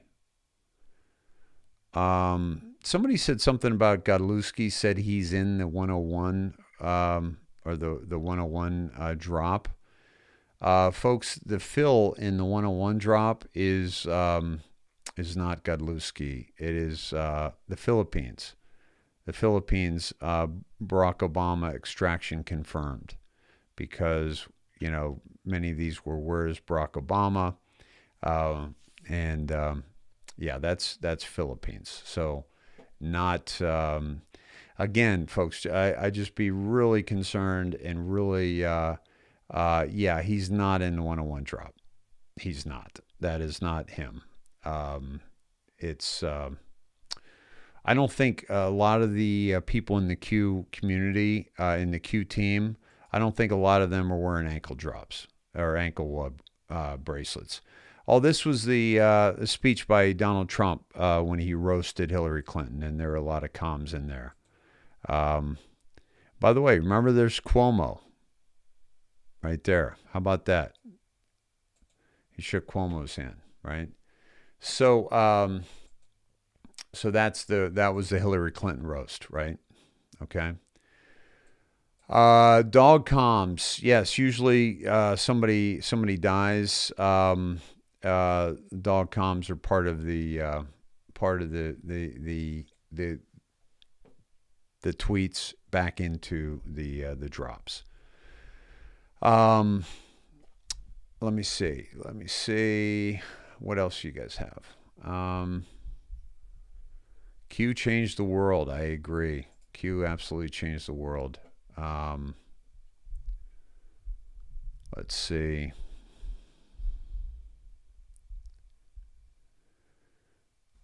Dave, HRC has always quoted the phrase, "It takes a village" in her speeches. What do you think she's referring to? Honestly, what I think that refers to is that obviously she can't raise a child because she's a witch. And so she needed a village to raise her child who wears an upside down cross, and that village is satanic. But Chelsea, honestly, I'm kind of being facetious, but honestly, what I believe that refers to is that you hand over power and control to your children, to the deep state, to the cabal, because, like, for example, right now they're telling us that we shouldn't make the decision whether or not our child wears a mask. We shouldn't make the decision whether our child is vaccinated, right? That it takes the village, that we should trust the village. And the reason why they say that, excuse me, the reason why they say that is because they've infected the village with the indoctrination, with the brainwashing, so much so that we're getting pressure from the village that, you know, you're putting us all at risk if you're not vaccinated. You're putting us all to risk, okay, if you're not having your child vaccinated, right? Okay. So let's see. McAfee on Telegram is going off about Snowden recently. Well, certainly Snowden has come to the light. There's the Netflix Snowden movie that Christy just watched and is going to watch again by what's his name? Oliver Stone. Are you moving, David? Not sure, but we cannot stay in a state where they're going to be forcing vaccination. And like we saw, folks, the FDA just, you know, said, "Oh, we got emergency use authorization now for 5 through 11-year-olds." So is this state going to what Newsom said was we're gonna go forward with vaccination in the schools if the FDA approves it? Is he talking about the federal use authorization or the FDA actual approval? Roddy Mom, Q was a blessing in my humble opinion. I agree with you, Roddy Mom. Even if let's say even if Q was a psyop, I think it was a blessing. Okay, I think Q was an absolute blessing. Oh yeah, that's right. Lady Deplorable, thank you for reminding me. I was going to go back in for Huma's tweet, which I almost forgot. So let me do that. Here we go, Huma Abedin. And here we go. Oh, yes. Okay. All right, here we go. This is Happy Birthday, Boss, 25 years later, and it's still an adventure. Okay. Hillary Clinton photography by Barb Kinney. This is what was at 1:18 p.m. Eastern Time, would be 4:18. Okay, this is there's somebody beside her too. I don't know who that is. But this is interesting. So let's go to 4:18 in the drops, in the search, in the queue. Okay.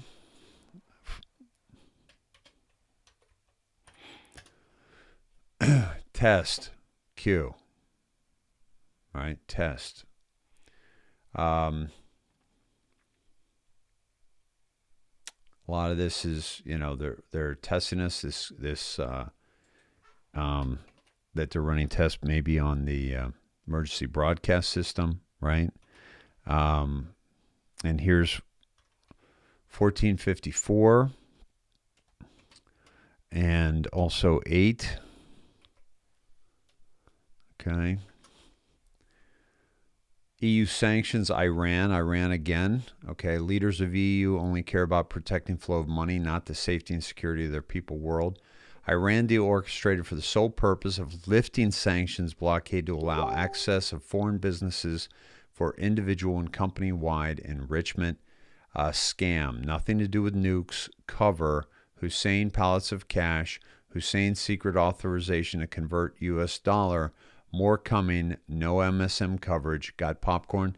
Folks, this was such a huge thing. And by the way, okay, what took us to this dive? Going to the 418 and then going into this, right? The blue here, because what was Huma's drop? Who is she? Okay. She is the connection. She infiltrated our U.S. government through the State Department and Hillary Clinton, okay, through the presidency with Hillary Clinton and Bill Clinton, and then through the Hillary Clinton was going to be president, and she was going to be her right-hand person, and she was the person that was bringing in the connection to the Iran deal, bringing in the connection to the Muslim Brotherhood, okay? All right. This was all for just a money piggy bank, just like Ukraine, through the Iran deal, okay? And the MSM did not report on the pallets of cash, did not report on this like they should have. They should have been all over this, all over this. We dropped down to 8. Huma. Where did we come from? Okay. Huma, husband in jail, HRC, Muslim Brotherhood, or child. Okay. What would you do? Kiss your child goodbye and leave without a mother or father for Clinton? So in other words, they're saying she's turning on Clinton because she has a child, and she's not going she's going to betray Clinton for her child. Where is Huma today? Was she with HRC on her book tour? They're going to do a date on November 4th. Regarding military intelligence state secrets, no FBI. They know what's going on. All right.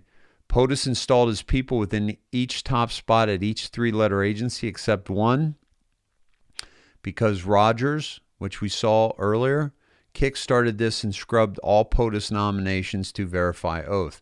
Do you think they aren't in control of those respective agencies? They are in control of the NSA. Excuse me. What is most valuable? Information. AG Sessions on leakers. Fire or prosecute. Reorganization is underway and happening. Coincidence? Senate Republicans pushing for Fed judge confirmations last week. Why are Senate Republicans dropping out? Not by choice, and were offered a choice. Rest assured they will vote pro-Trump.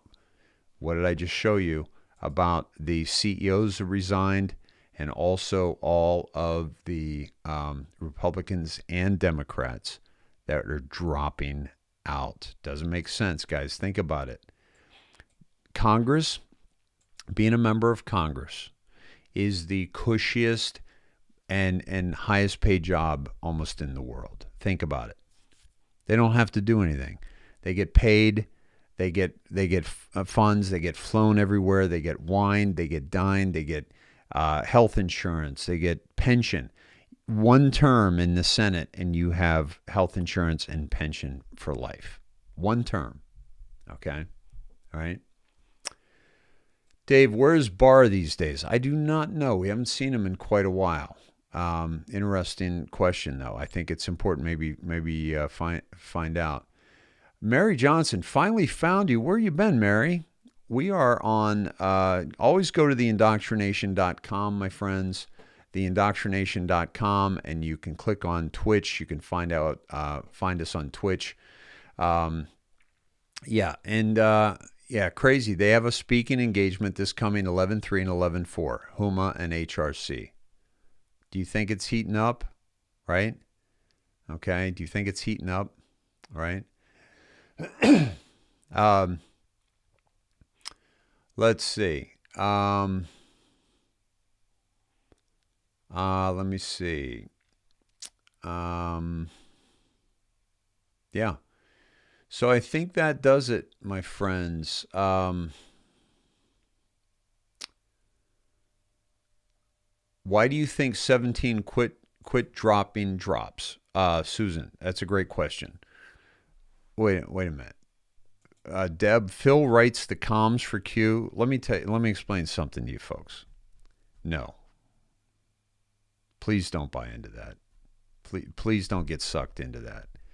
There is nobody communicating on this medium that is connected to Q. Period. Q said no outside comms. Period. What am I doing? What is Todd doing? We're allowing the news to unlock the map. The map is the Q map. The map is the drops. And we're allowing Pompeo and Trump and various, like DOD sometimes, various tweets, various timestamps to take us back into the comms. So this answers both your questions. Why do you think 17 quit dropping? Because there was enough information that had been put out, and they knew that all they had to do was point us back into the drops that were already there, because everything we need is right here. Remember, Q has said many times, you have everything you need. You have everything you need, right? You have everything you need, okay? Yeah, Phil is, I think, Phil Godlewski. Folks, come on. Don't get sucked in. Don't get sucked in with these people that think that make you think they have something you don't. Okay? We have it all. We have it all. Okay? This is yeah. They stopped in December of 2020. Okay? They, think about it too. Think about the when Q stopped, and how shortly after that, when they eliminated all of Q, anybody associated with Q, off Twitter, off Facebook, off all the social media, right? Okay, so no outside comms, folks. No outside comms. Anybody tells you they're talking to Q, they're a part of Q, come on. Just walk away. Just walk away. It's just okay. I don't even need to know somebody to know that they're full of shit if they're saying they're a part of Q or they're being mentioned by Q. Okay?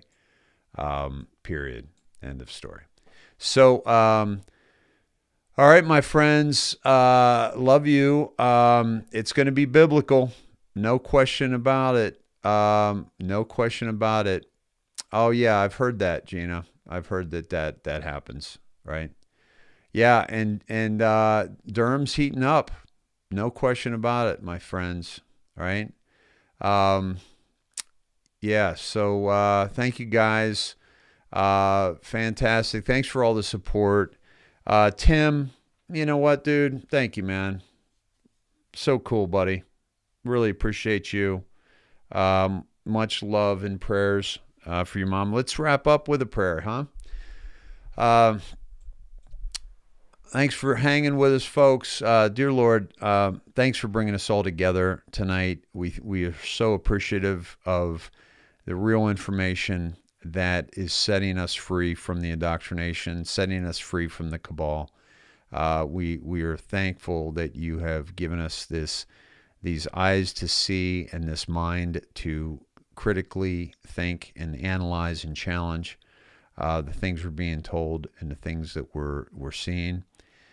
We ask you to please protect the Q team and all those involved in Q and all those involved with the Trump team, all those that are involved in trying to right the wrong of the election and trying to get to the bottom of the fraud, all those that are going after the powers that were in place to try to take us out and try to take Trump out. We just ask that the audits come to light.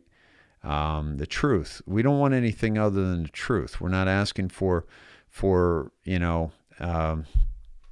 just the other side to win. We're looking for truth here. And we thank you for all those people that are boots on the ground that are making that happen. And we ask for your protection over all of those, over me and my family, over Todd and Cindy.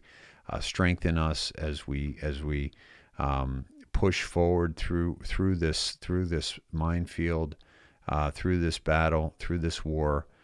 Please watch over all the beautiful Snedheads and Tim's mom and baby Grace and all those who are having difficulty right now. A shout out to Kathleen's dear friend who's suffering greatly from COVID right now. Please watch over her and bless her and strengthen her. And thank you, Lord, for just so much in our lives, all the goodness, all the great things that you've provided for us. Please help us to constantly look to the future for what's in store for humanity and how great things will be if all we do is just stand up for what we believe in and stand up for each other. In Jesus' name we pray, thy will be done. Amen.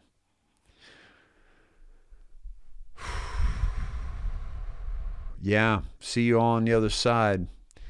All right, my friends, tomorrow we'll be off, Wednesday, but tomorrow, very, very important call. Please, please, please make the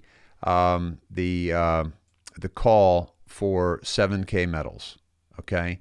Please be on that call tomorrow night. I will be on it with you. It's a very important call. We're really, 17 families got paid last week.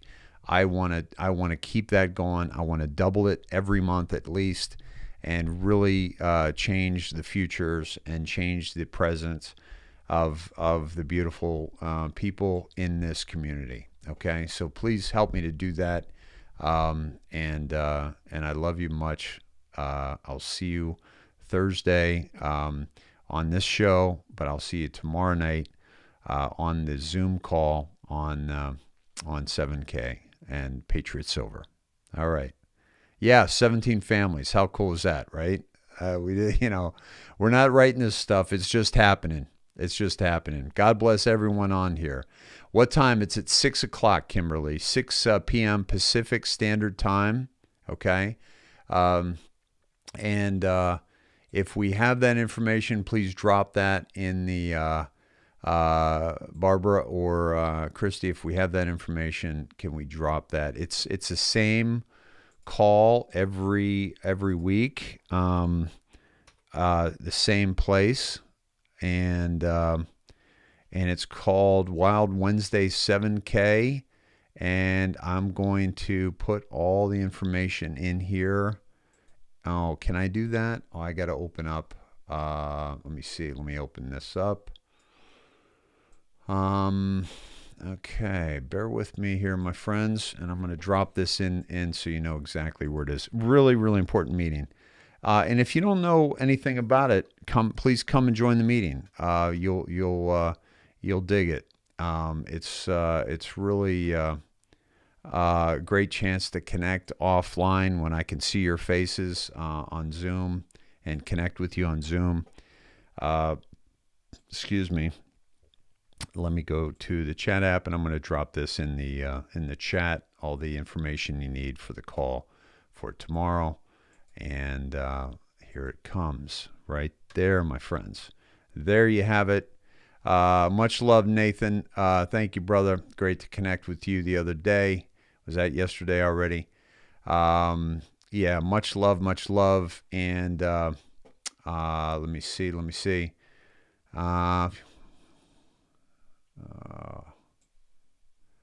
wanted to get that on Facebook as well. And where's my Facebook? I'm not seeing that right now.